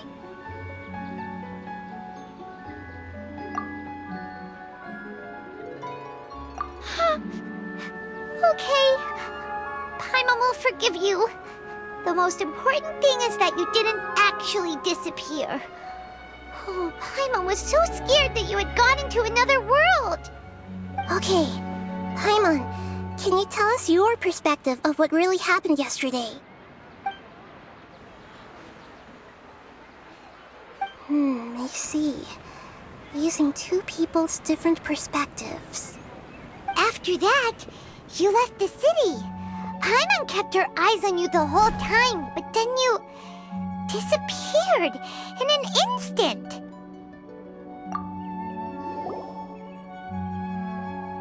No way! Paimon was watching you with the fullest attention. What's your perspective, Traveler? You sure you don't have any memory of this? I guess that explains everything.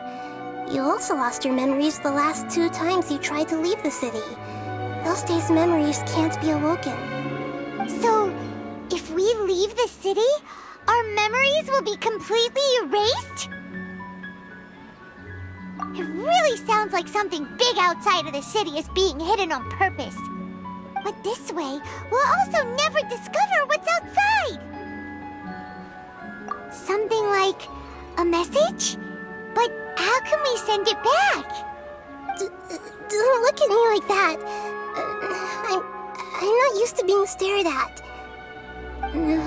Well... Okay. You want something that can pass on messages, right? Give me some time and take care of Dunyarzad for me. Yep! Now we're talking!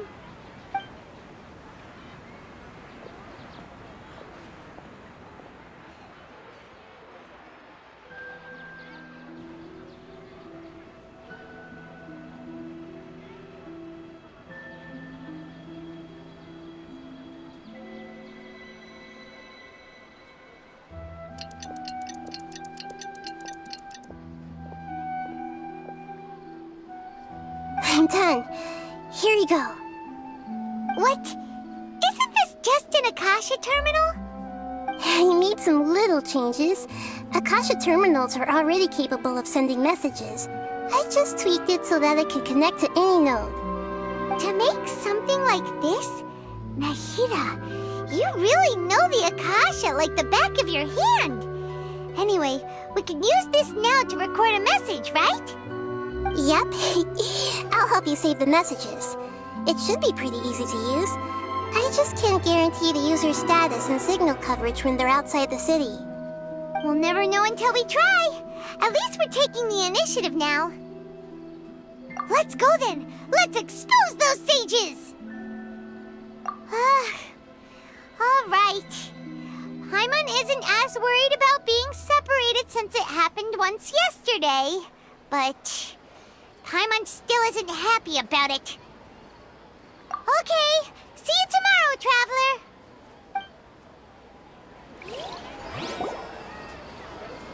That covers everything that's happened so far. Yes, although the signal was choppy and had some interference, we still managed to receive 2 messages from you when you were outside. Okay, now that you understand what's going on, let's hear the messages together.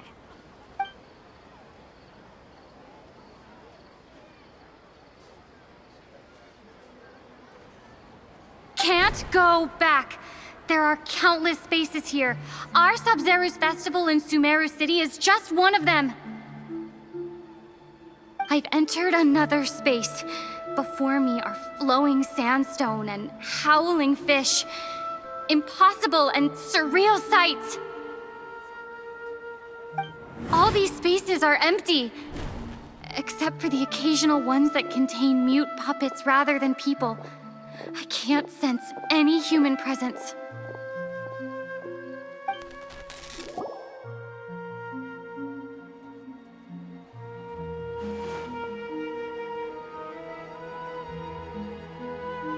That's one heck of an info dump. It sounds like you left the Sumeru City space when you set foot outside of the walls. But everything looked completely normal when Paimon was looking out from the inside. That's unbelievable. And if we take your word for it, the other spaces all had very weird contents. There's another part here. We only received it last night. These spaces have been disappearing, one after the other, absorbed by something like a sun in the sky. And now, even the final space has also disappeared. Behind me, a lot of spaces just appeared again from thin air. I get it now. Those spaces are actually...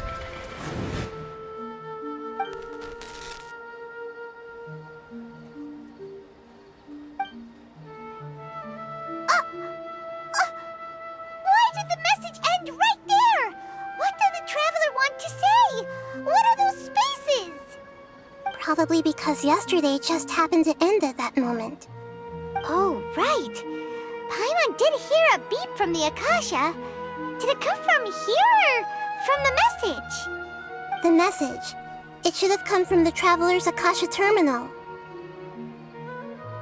After the beep, Traveler said even the final space has also disappeared. Traveler, what do you think that final space could have been? My impression is that each day in this samsara only ends at the sound of that beep from the Akasha. Was that space actually the real world? But wouldn't a real space just randomly disappearing like that be catastrophic?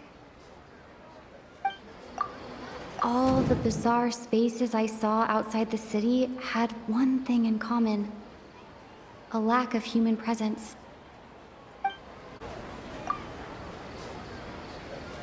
Oh, so that's what it is!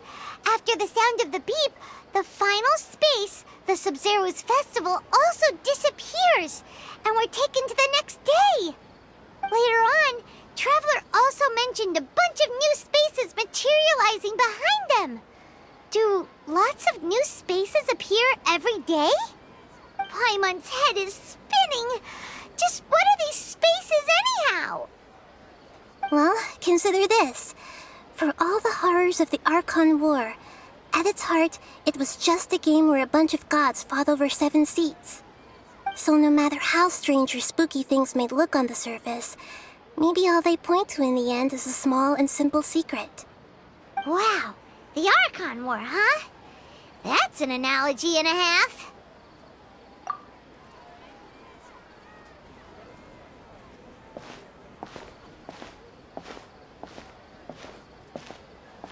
Hey, where are you going? Do you want some alone time to think? All right then, Paimon won't disturb you.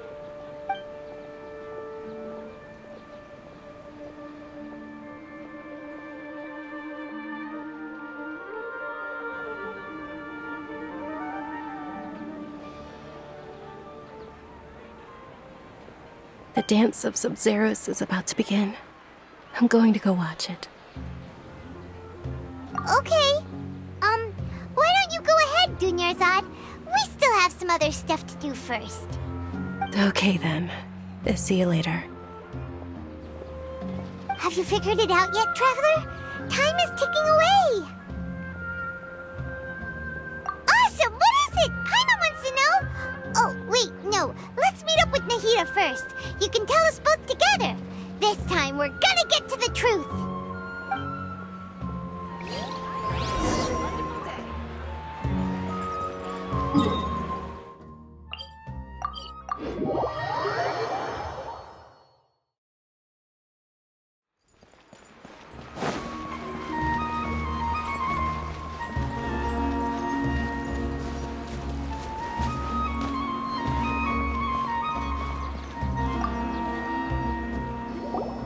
You're back! I've been waiting forever for you two.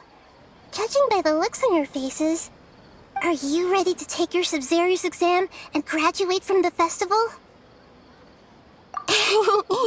Okay, first off, have you discovered the hidden truth? People in Sumeru don't dream. What a strange phenomenon. The moon, illusions, and lies. What do they all mean? All the bizarre spaces I saw outside the city had one thing in common: a lack of human presence.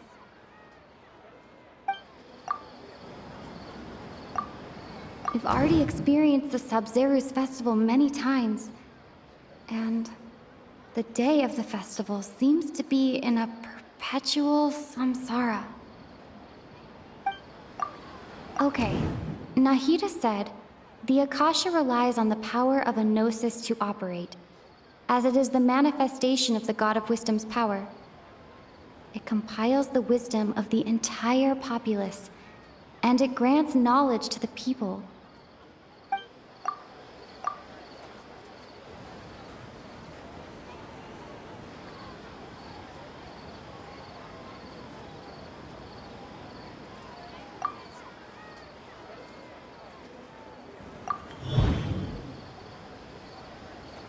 We are all in a dream. It isn't that the people of Sumeru don't dream.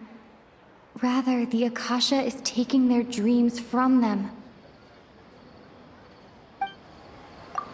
People in Sumeru think they don't dream, but the truth is the Akasha steals their dreams without them knowing it. And those spaces with no human presence are stolen dreams without their host. That would explain why they sounded so weird when she was trying to describe them. Huh. So people in Sumeru do dream after all.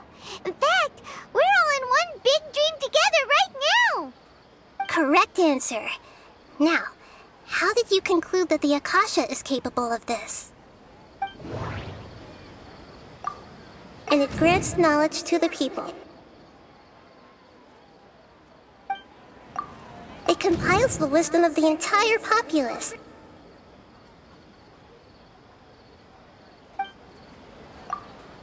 It is the manifestation of the God of Wisdom's power. The Akasha relies on the power of a gnosis to operate. Oh, okay. Those dream-controlling creatures in the forest also get their power from the Dendro Archon, right? That would explain why the Akasha has the ability to control people's dreams, too.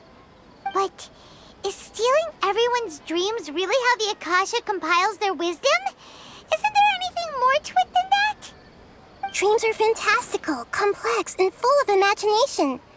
People's brains are the most active when they're dreaming.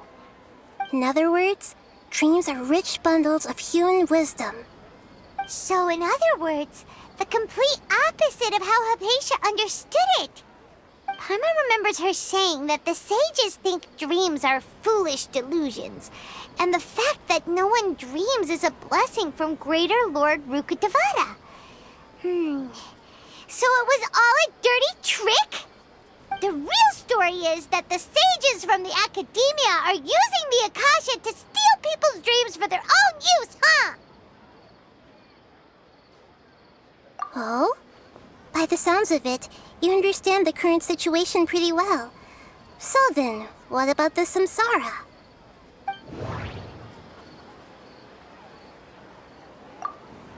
We've already experienced the Sub-Zeru's festival many times, and the day of the festival seems to be in a perpetual samsara.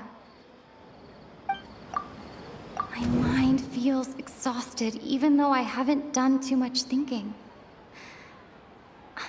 What is going on? Grand Sage said, go celebrate the birth of that god to your heart's content. Did he mean something more? Those spaces kept disappearing before my eyes. But as soon as that beep sounded, many more spaces materialized. Those dreamscapes kept vanishing. But as soon as that beep sounded, more new spaces appeared.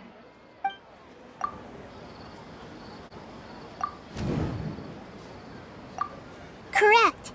The Akasha is keeping each person's brain in a constant dream state, but also separating their consciousness from their own dream.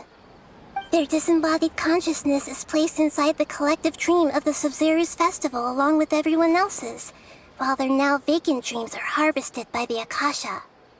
No one is any the wiser as another day passes in the dream, and so begins another samsara cycle. People wake up to yet another dream about the Sub-Zero's festival. The dreams that belong to them are once again harvested by the Akasha, and so it continues. So, this is like a dream factory, and the Akasha is a dream harvesting machine. Did Paimon get that analogy right? Very good, Paimon. Using analogies well is an excellent habit to get into. Okay, so that beep we keep hearing is actually from our real-life Akasha terminals. Taking off our terminals in this dream doesn't do anything. Alright, last question. Who am I?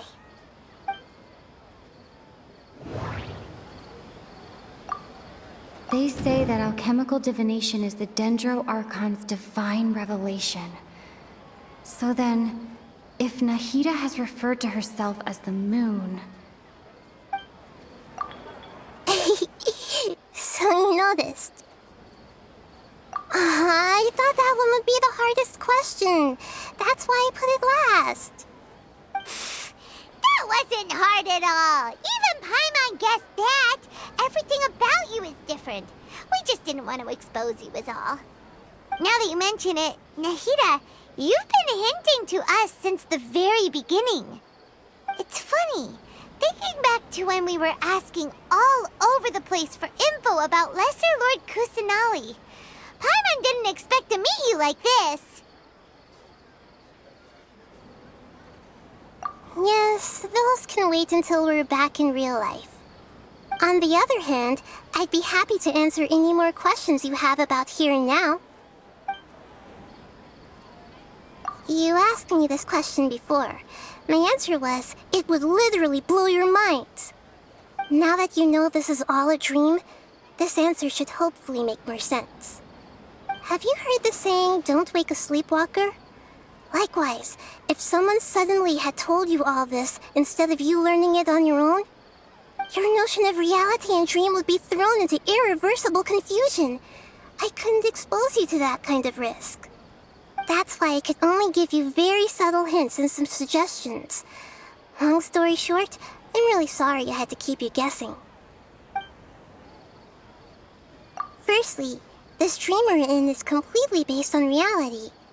People have already experienced this Sub-Zero's festival, so it would be very difficult for them to find anything that strikes them as surreal. Secondly, you're probably wondering why people don't have any memories from earlier samsara, right? That's because people don't remember their dreams most of the time anyway. And in any case, their actual dreams are being taken away from them by the Akasha. So whenever they wake up in this dream of the Sub-Zero's festival, they don't remember anything from their previous identical dream. That reminds Paimon. Traveler had a dream when we were in the Avidia Forest, but couldn't see what it was about after waking up. Is that an example of what you mean? Yes. Only after receiving the blessing of Dendro can a person gain the Dendro element's dream-enhancing power. That explains the feelings of déjà vu. Meanwhile, everyone else has no idea that they are in the Sub-Zero's festival samsara, while their dreams are stolen from them over and over again. Can humans really keep dreaming forever like this? Will it ever end? And if so, when? We might say your mental fatigue has already answered this question. Eventually, there's only so much that people can tolerate. Especially those whose health is compromised to begin with, like Dunyarzad. This relentless exploitation takes an even harder toll on them. People's lives are at stake here, and nobody knows a thing! We've got to put a stop to this!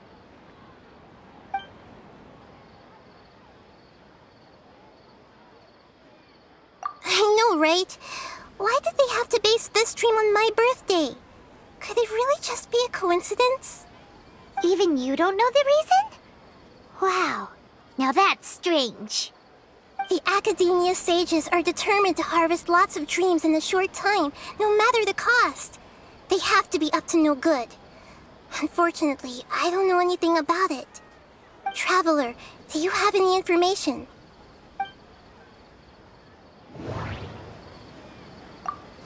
Grand Sage said, go celebrate the birth of that god to your heart's content.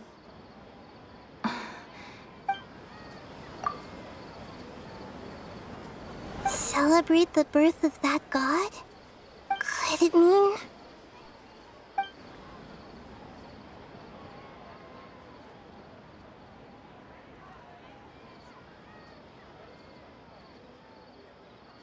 deceiving the people of Sumeru with no regard for their safety. No matter what they're trying to do, this is unforgivable. After we end the Sub-Zero's festival, Samsara, we have to look into them. How can the sages of the Academia do this behind their Archon's back? This is ridiculous! In the end, I'm just the moon. The real sun is long gone. A sun and a moon? Nahida's talking in riddles again.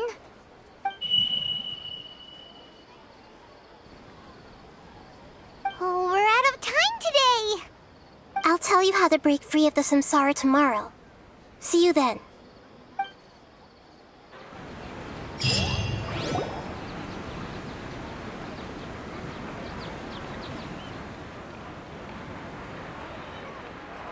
Nahida.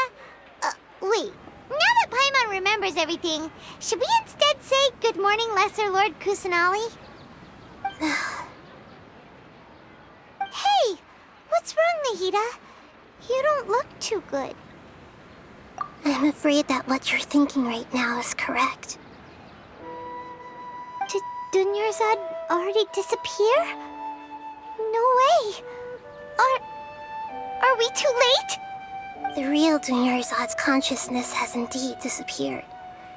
It can no longer endure the constant dream harvesting. Paimon can't believe it. Wait, so what about that other Dunyarzad? Just what is she? Is she also going to disappear? She's actually something like a puppet, but not completely. The real Dunyarzad's consciousness could no longer keep playing her role in this dream.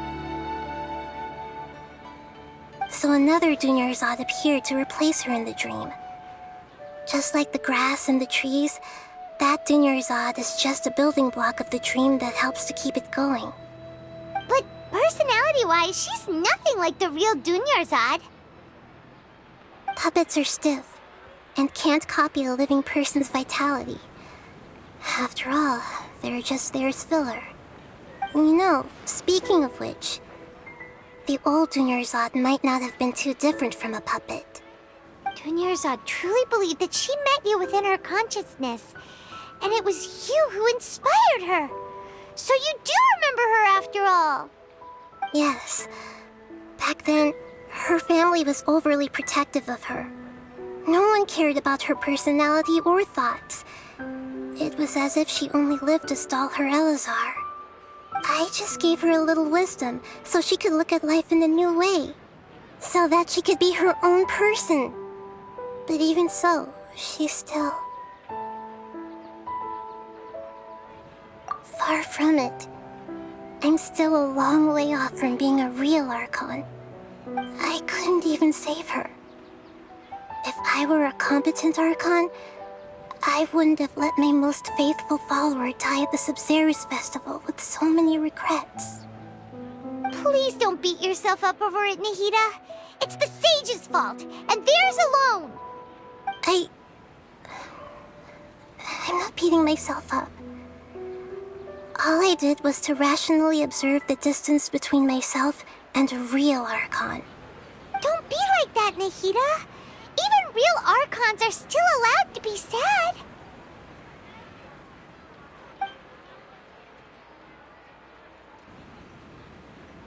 To prevent more tragedies like this, we must end the samsara as soon as possible.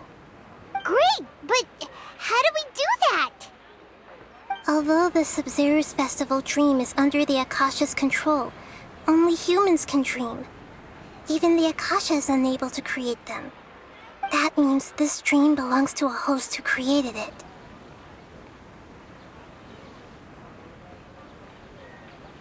Huh? So, how should we find that person? Well, if this is someone's dream, then everything here must come from deep within their consciousness. Which means, with the power of imagination, they can change anything in this dream. Imagination? What do you mean by that? Imagination means breaking through what you perceive as normal. Like when the server at a tavern brings a plate to you, you'd naturally assume that food is on it. However, if you're the dream's host and you become aware that you're dreaming, when you imagine gold and more on the plate, the dream will respond in kind, and the server really will bring you gold and mora. But right now, our host is unaware that this is a dream. No matter how many times they're served, it will always be food. Find some way to make that person realize that they're dreaming. Usually, once that happens, the person will wake up and the dream samsara will be broken. How are we going to find them, though? If it could be anyone, it'd be like looking for a needle in a haystack. And even if we did find them, how are we supposed to make them realize they're dreaming? After all, like you said, don't wake a sleepwalker. It's extremely difficult, yes. But the only ones who can do it are you two. Remember, everything you've achieved up to this point has all been for the sake of finding the host and ending the samsara. As for me, during this time, I'll be out of town. Out of town? Are you going to that place full of dreams where the traveler went? Yes. I want to try something. There must still be a small wisp of possibility. Hurry and go. Dreams are supposed to be fantastical, romantic, and full of pleasant surprises. Unnecessary things like this samsara need to end. Paimon's still a little upset that we've come this far only for Dunyarzad to... She was such a good person, with such a simple wish. But fate was against her. Yeah, saving Dunyarzad is what kept us going this whole time. But we mustn't lose hope, Traveler. Dunyarzad would definitely want to see us save everyone else. So let's break the samsara for her sake. Paimon's wondering, do you think the sages would get one of their own to be the host of this stream? Feels like it would be easier to control it that way, no? Huh. That's true. Plus, the sages probably weren't counting on there being other factors beyond their control, like Nahida and us. So, who do you think the host of the dream is?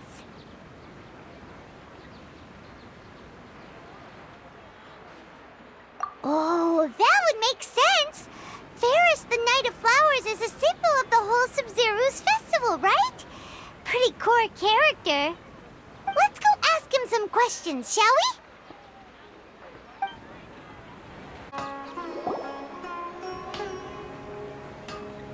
we? You're back. You left in a hurry last time. Is everything okay? Everything's fine, just... it's a little hard to explain. Would you mind taking part in a little experiment with us?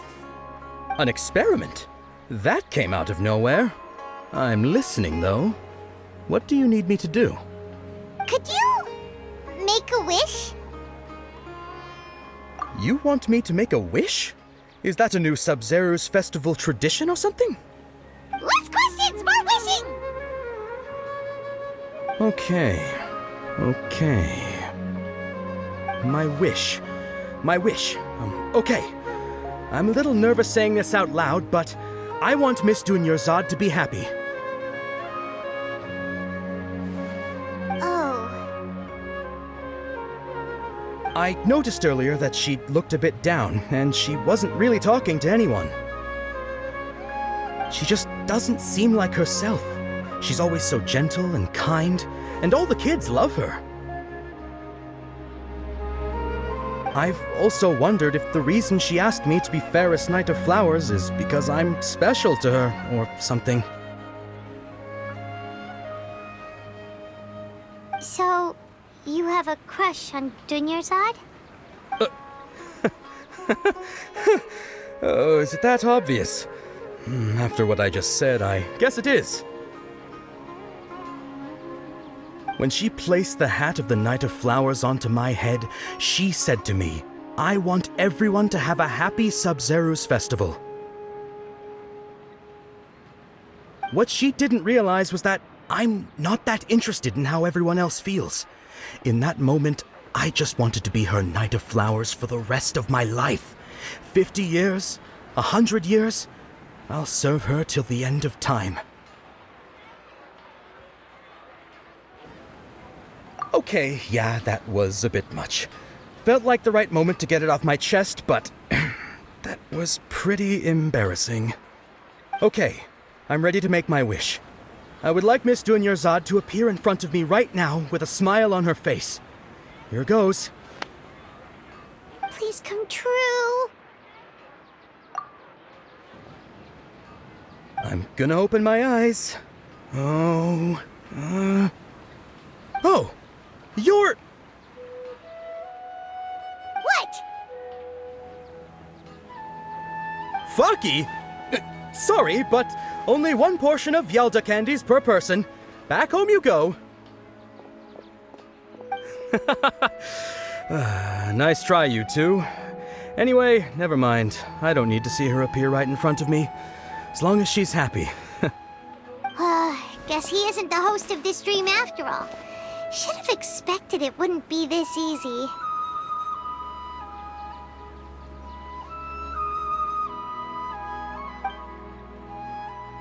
It seems like everyone who knows Dunyarzad loves her, but none of them has any idea that she...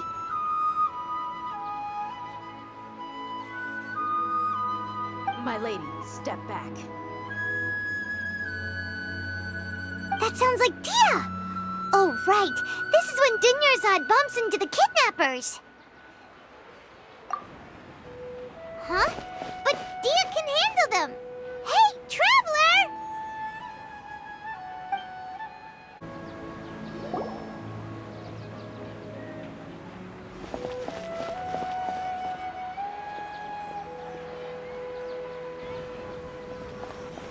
Oh, it's you. Great timing.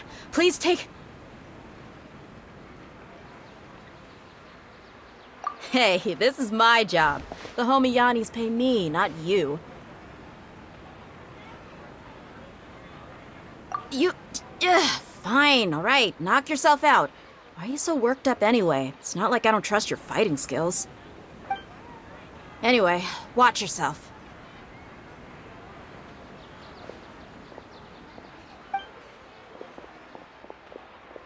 So you got yourself some backup. Suit yourself. You're going down!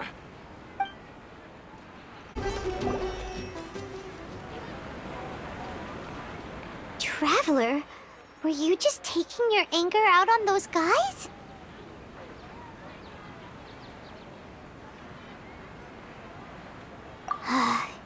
You and Nahida both. Dunyarzad wouldn't want to see you two like this. Oh, and speaking of her, Paimon just remembered something. Remember how during the first Sub-Zeru's festival, before the Samsara started, we came here with Dunyarzad because she wanted to pick something up? She said it was because she had forgotten something. Okay, so Paimon's memory is working so far. Anyway, Paimon also remembers that she is staying somewhere around here. She pointed it out to us the night before the Sub-Zeru's festival. Yeah, Even if it's only a tiny clue, it'll probably still help us more than this needle in a haystack search.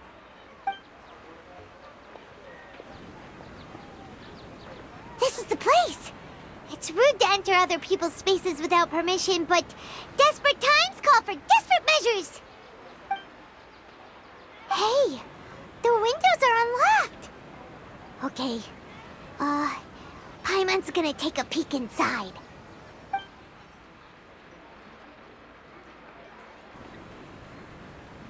This was only a temporary residence, so there was pretty much nothing inside except this book on the table. Should we open it?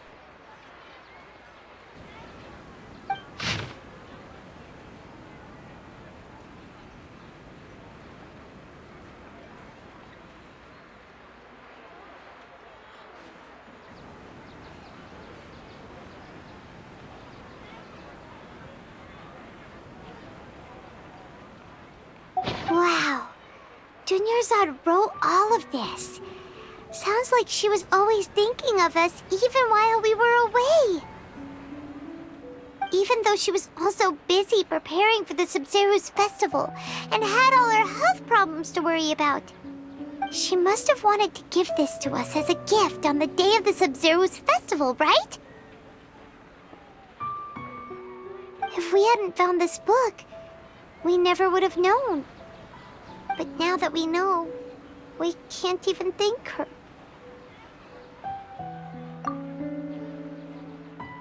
Hey! Where are you off to now?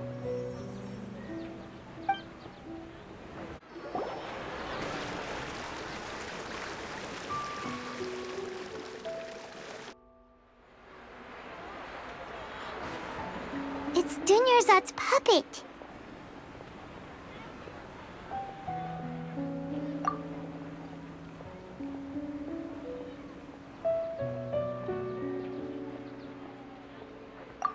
Traveler? You must be exhausted. Come to think of it, we've been stuck in this place for a really, really long time. Heck, even the last time we were chatting happily with Dunyarzad feels like an eternity ago.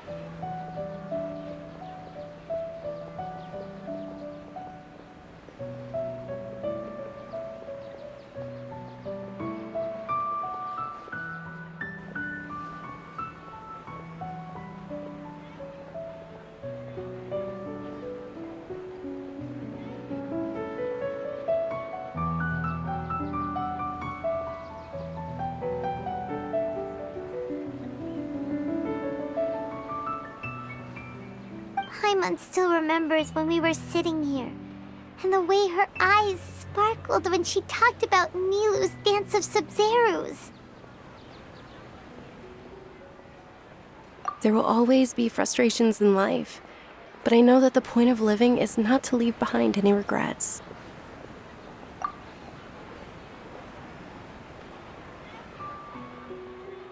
That was what the real Dunyarzad said, wasn't it? Does that mean... Yes, Traveler. What is it? Oh, so she's still just a puppet. But just now, how come... What? Where are we going this time?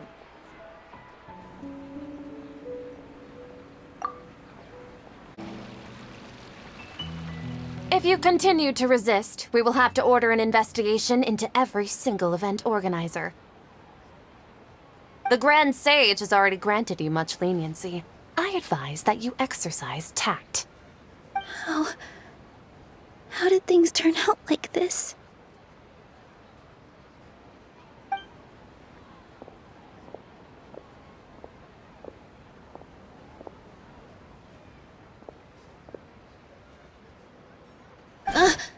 Traveler? You don't have to get involved. He's a sage from the Academia. I don't want to drag you into this. Traveler? Traveler? What the heck are you doing? If you get arrested by the Academia, that's another day gone to waste!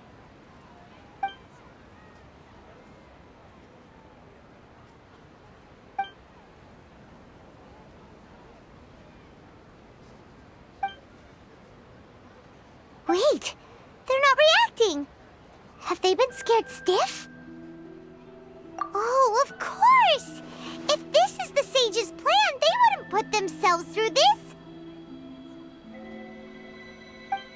So they're just substitutes.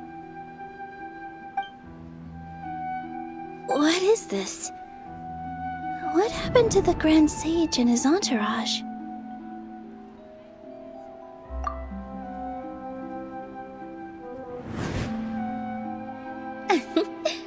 Like I said, they symbolize the goddess of flowers. It's just a shame that all the real Padisaras went extinct after her death. Yes.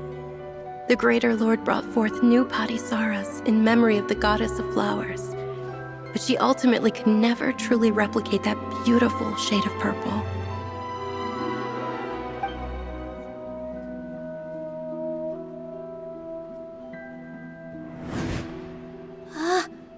That beautiful shade of purple. Aren't these flowers real Padisaras? Just like the ones from the legend? I didn't even notice. Dunyarzad, did you find these? But didn't you just say all the real flowers went extinct after the goddess of flowers passed away?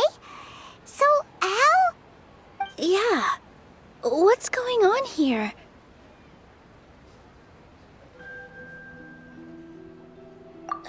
Huh?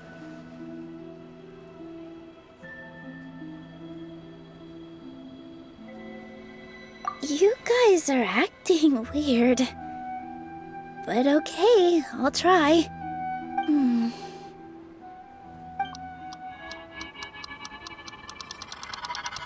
Hey!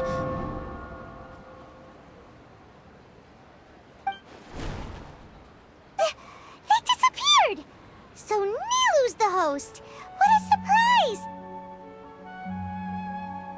Purple Padisaras don't exist in the real world anymore. But in Nilu's subconscious, they can appear as decorations on the stage. It's just like the example Nahida told us. People assume there will be food on a plate, and Nilu assumed there would be real Padisaras in the flower pots. So when you saw the flowers, you instantly knew it was Nilu?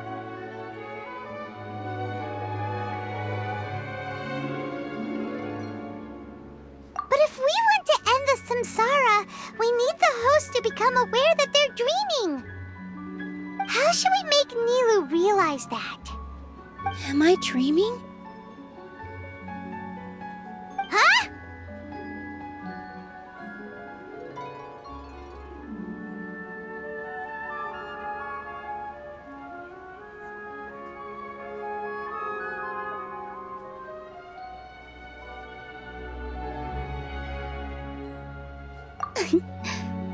So I'm right.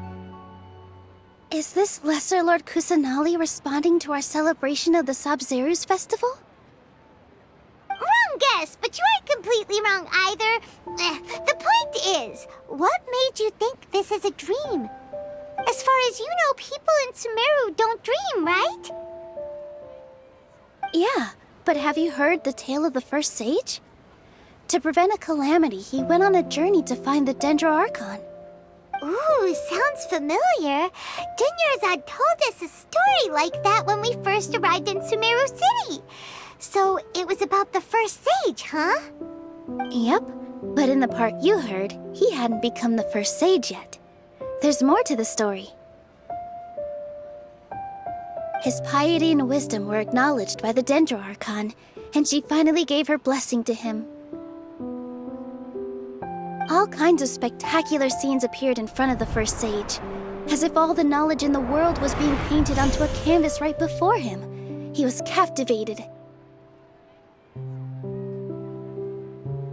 After who knows how long, he mastered all the knowledge he could comprehend. Afterward, he said to the Dendro Archon, "I miss my parents, my wife, and my children. I've been away from home for far too long. They must be worried." The Dendro Archon smiled.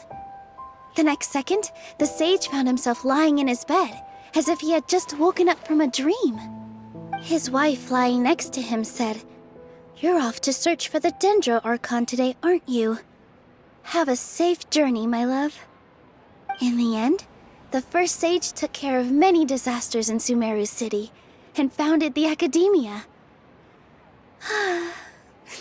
What a happy ending. So, the first sage was dreaming ever since the beginning of the story? He never went on his journey? Yes, but his faith and determination were conveyed to the Dendro Archon, so she blessed him in the form of a dream. Paimon understands where you're coming from now. That's a really interesting connection. But we really gotta wake up soon, like the sage in the story!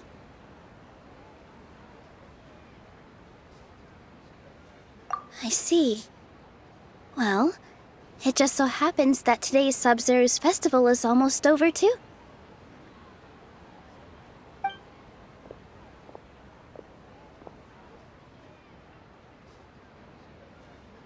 Since we're in a dream, let's make this final dance of Sub-Zero's as beautiful as we can.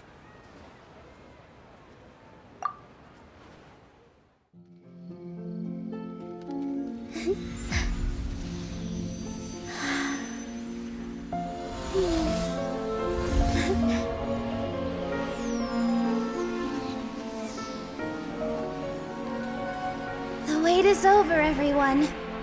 I dedicate this to our god, the Dance of Sub-Zeros.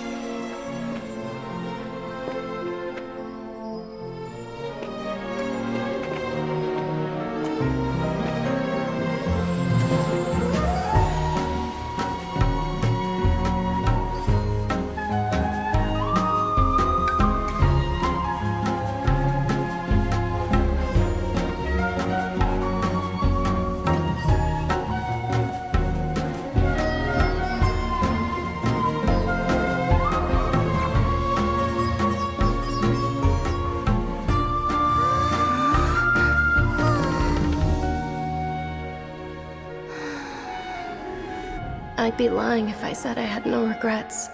I would have loved to see Milu's dance.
Traveler.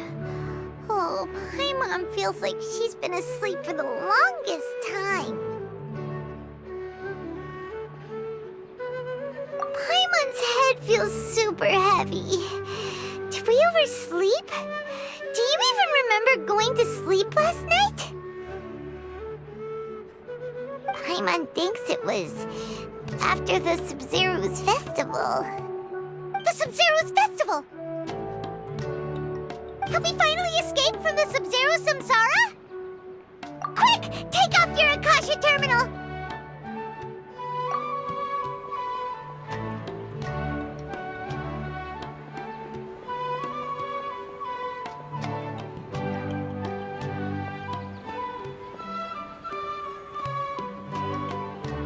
She's not in her room. What happened?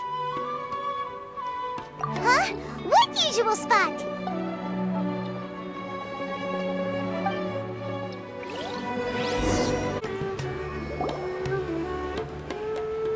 Well done, Traveler and Paimon. And thank you, Dunyarzad, for organizing the Sub-Zero's festival for me. I'm sorry, who are... Dunyarzad! You're okay! Oh, don't scare us like that! Traveler Paimon, I have something amazing to tell you. I just had a dream, and I saw Nilou performing the dance of Sub-Zerus.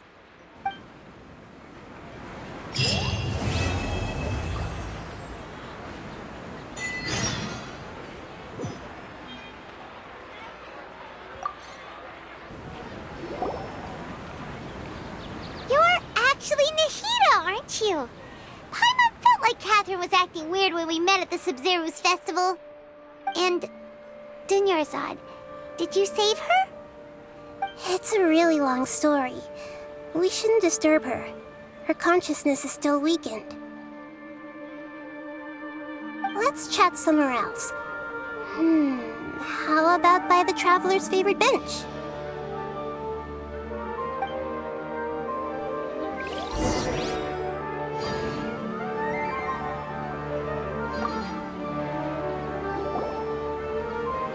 What's going on? Why are you two so excited to see me? Hasn't it only been a night? It's actually been much longer than that. Oh? Strange.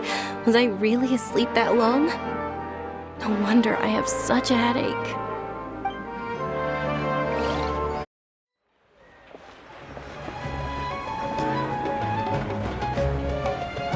Let's talk about Dunyarzad first. It's such a relief that she's all right. After we parted on the last day of the Sub-Zerus festival, I left the city and saw what the Traveler had described. Among the countless dreams, I found one that was growing fainter and fainter. This proved my suspicion. Once Dunyarzad could no longer bear the Akasha harvesting her dreams, her consciousness began to dissipate. But this also meant it escaped the Akasha's control. Such a small fragment of consciousness can't last for very long, though.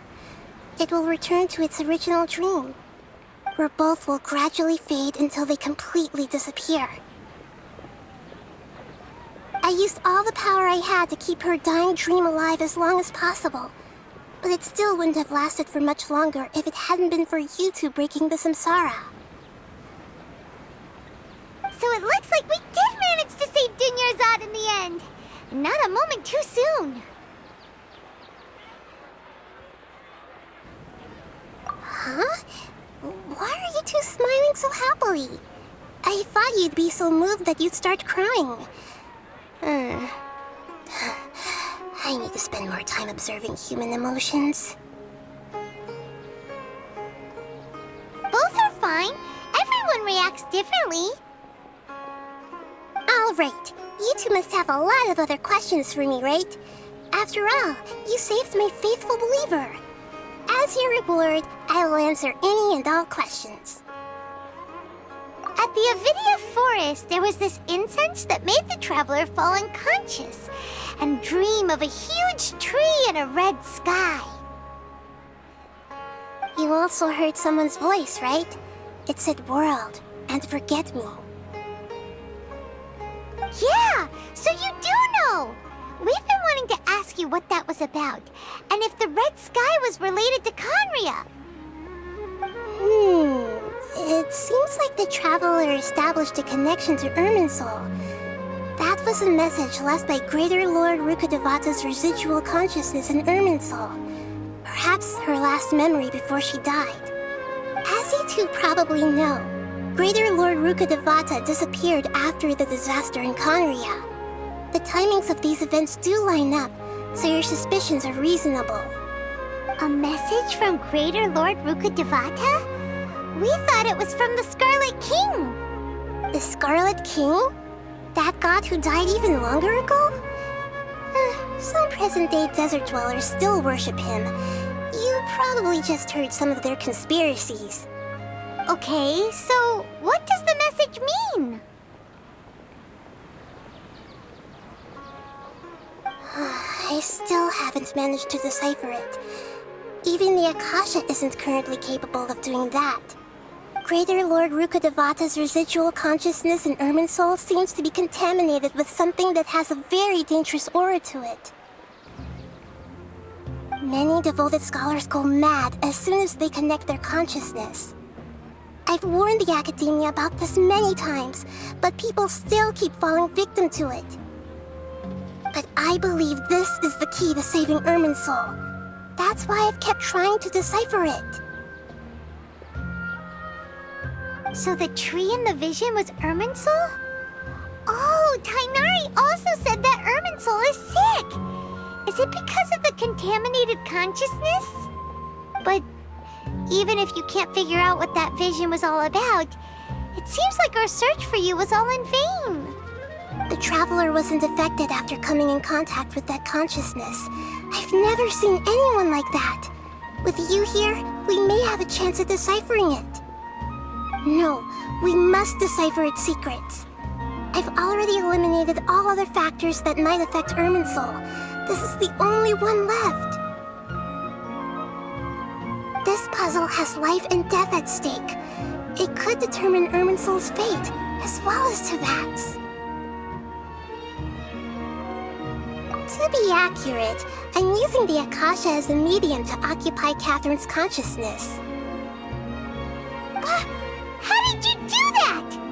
Poor Catherine. Does this mean you can also occupy other people's consciousnesses? Theoretically, I can enter anyone's mind as long as they're wearing their Akasha terminal. The Akasha is the legacy of Greater Lord Rukkhadevata. As Lesser Lord Kusanali and the first Akasha terminal, my consciousness has always been linked to the Akasha. I've always respected my people's free will, so I've never actually occupied their consciousness. When necessary, I just borrow this bionic Snezhnayan puppet. Hold on. Did we just learn some deep, dark secret? So Catherine is... No wonder Paimon felt something was off about her. What about your own body? Why do you need to borrow other people's? Don't you live in the sanctuary of Surasthana? That story begins a long time ago. After Greater Lord Rukkhadevata disappeared, the sages found my newly born self and took me back to Sumeru. At that time, I was young and weak. The sages kept me in the sanctuary of Surasthana, ostensibly for the sake of protecting me. But I've hardly heard from them since. However, I do understand that they had hoped to find Greater Lord Rukkhadevata instead of me, a symbol of her passing. So, the sages basically put their new Archon under house arrest? How dare they! Why don't you teach them a lesson, Nahida? In some ways, they aren't wrong. Greater Lord Rukkhadevata was omniscient and omnipotent. Even after her death, the Akasha is still empowering this nation. And I'm still really far away from being able to call myself the God of Wisdom. Moreover, the Academia is also more proficient at governing this country. My existence has little meaning. Yeah, you got a lot of believers. Just look at the Sub-Zero's festival. Everyone who showed up truly loves you. Thank you for the kind words. But I honestly don't need physical freedom as long as I can connect my consciousness to the Akasha. Trying to find a way to save Irminsul is my life's mission and top priority. I will work on that, and try to live up to being a deity in the meantime. Every once in a while, I will also take up the duties of the God of Wisdom and enlighten a lost soul here and there. Doing all that should be enough. There's never been any big problems with the Academia's governance of Sumeru. This is the first time I've seen them step out of line. I wonder what caused them to go down this path, and what they hope to achieve. Even though the city's residents haven't noticed anything strange, if the Traveler hadn't broken the Sub-Zero samsara, the situation could have become dire. I tried to do some investigating in the Akasha, but I couldn't find anything suspicious. And all the people of interest seem to purposely avoid wearing their Akasha terminals. I think they're deliberately trying to hide something. Oh, that reminds Paimon. In Gandharvaville, there was a sage who had invited Tainari to join some kind of project. Could it be related? Regardless, I need to first investigate the sage's motives, make things right, and punish them if needed. But I'll have to be discreet, or they'll see me coming. You mean how the Akasha stops you from having dreams? Yeah, it's been such a long time. No one's noticed something's up? It's not that no one noticed. It's more like no one cared. Ultimately, it's all rooted in the sage's misdirection. Misdirection? The sages convinced everyone to believe that being unable to dream is a sign of rationality and wisdom. Not dreaming is a badge of honor in Sumeru. Even if the truth is that their dreams are being reaped by the Akasha. With their propaganda in place, the sages can maximize their use of the Akasha to facilitate their research. Besides, Greater Lord Rukkhadevata must have created the Akasha in the hopes that it could be used to its full potential. That's why I've never come out strongly against this. Anyway, the perspective advocated by the sages drowned out any voices of doubt. By now, even those who never use Akasha terminals find it too shameful and embarrassing to talk about their dreams.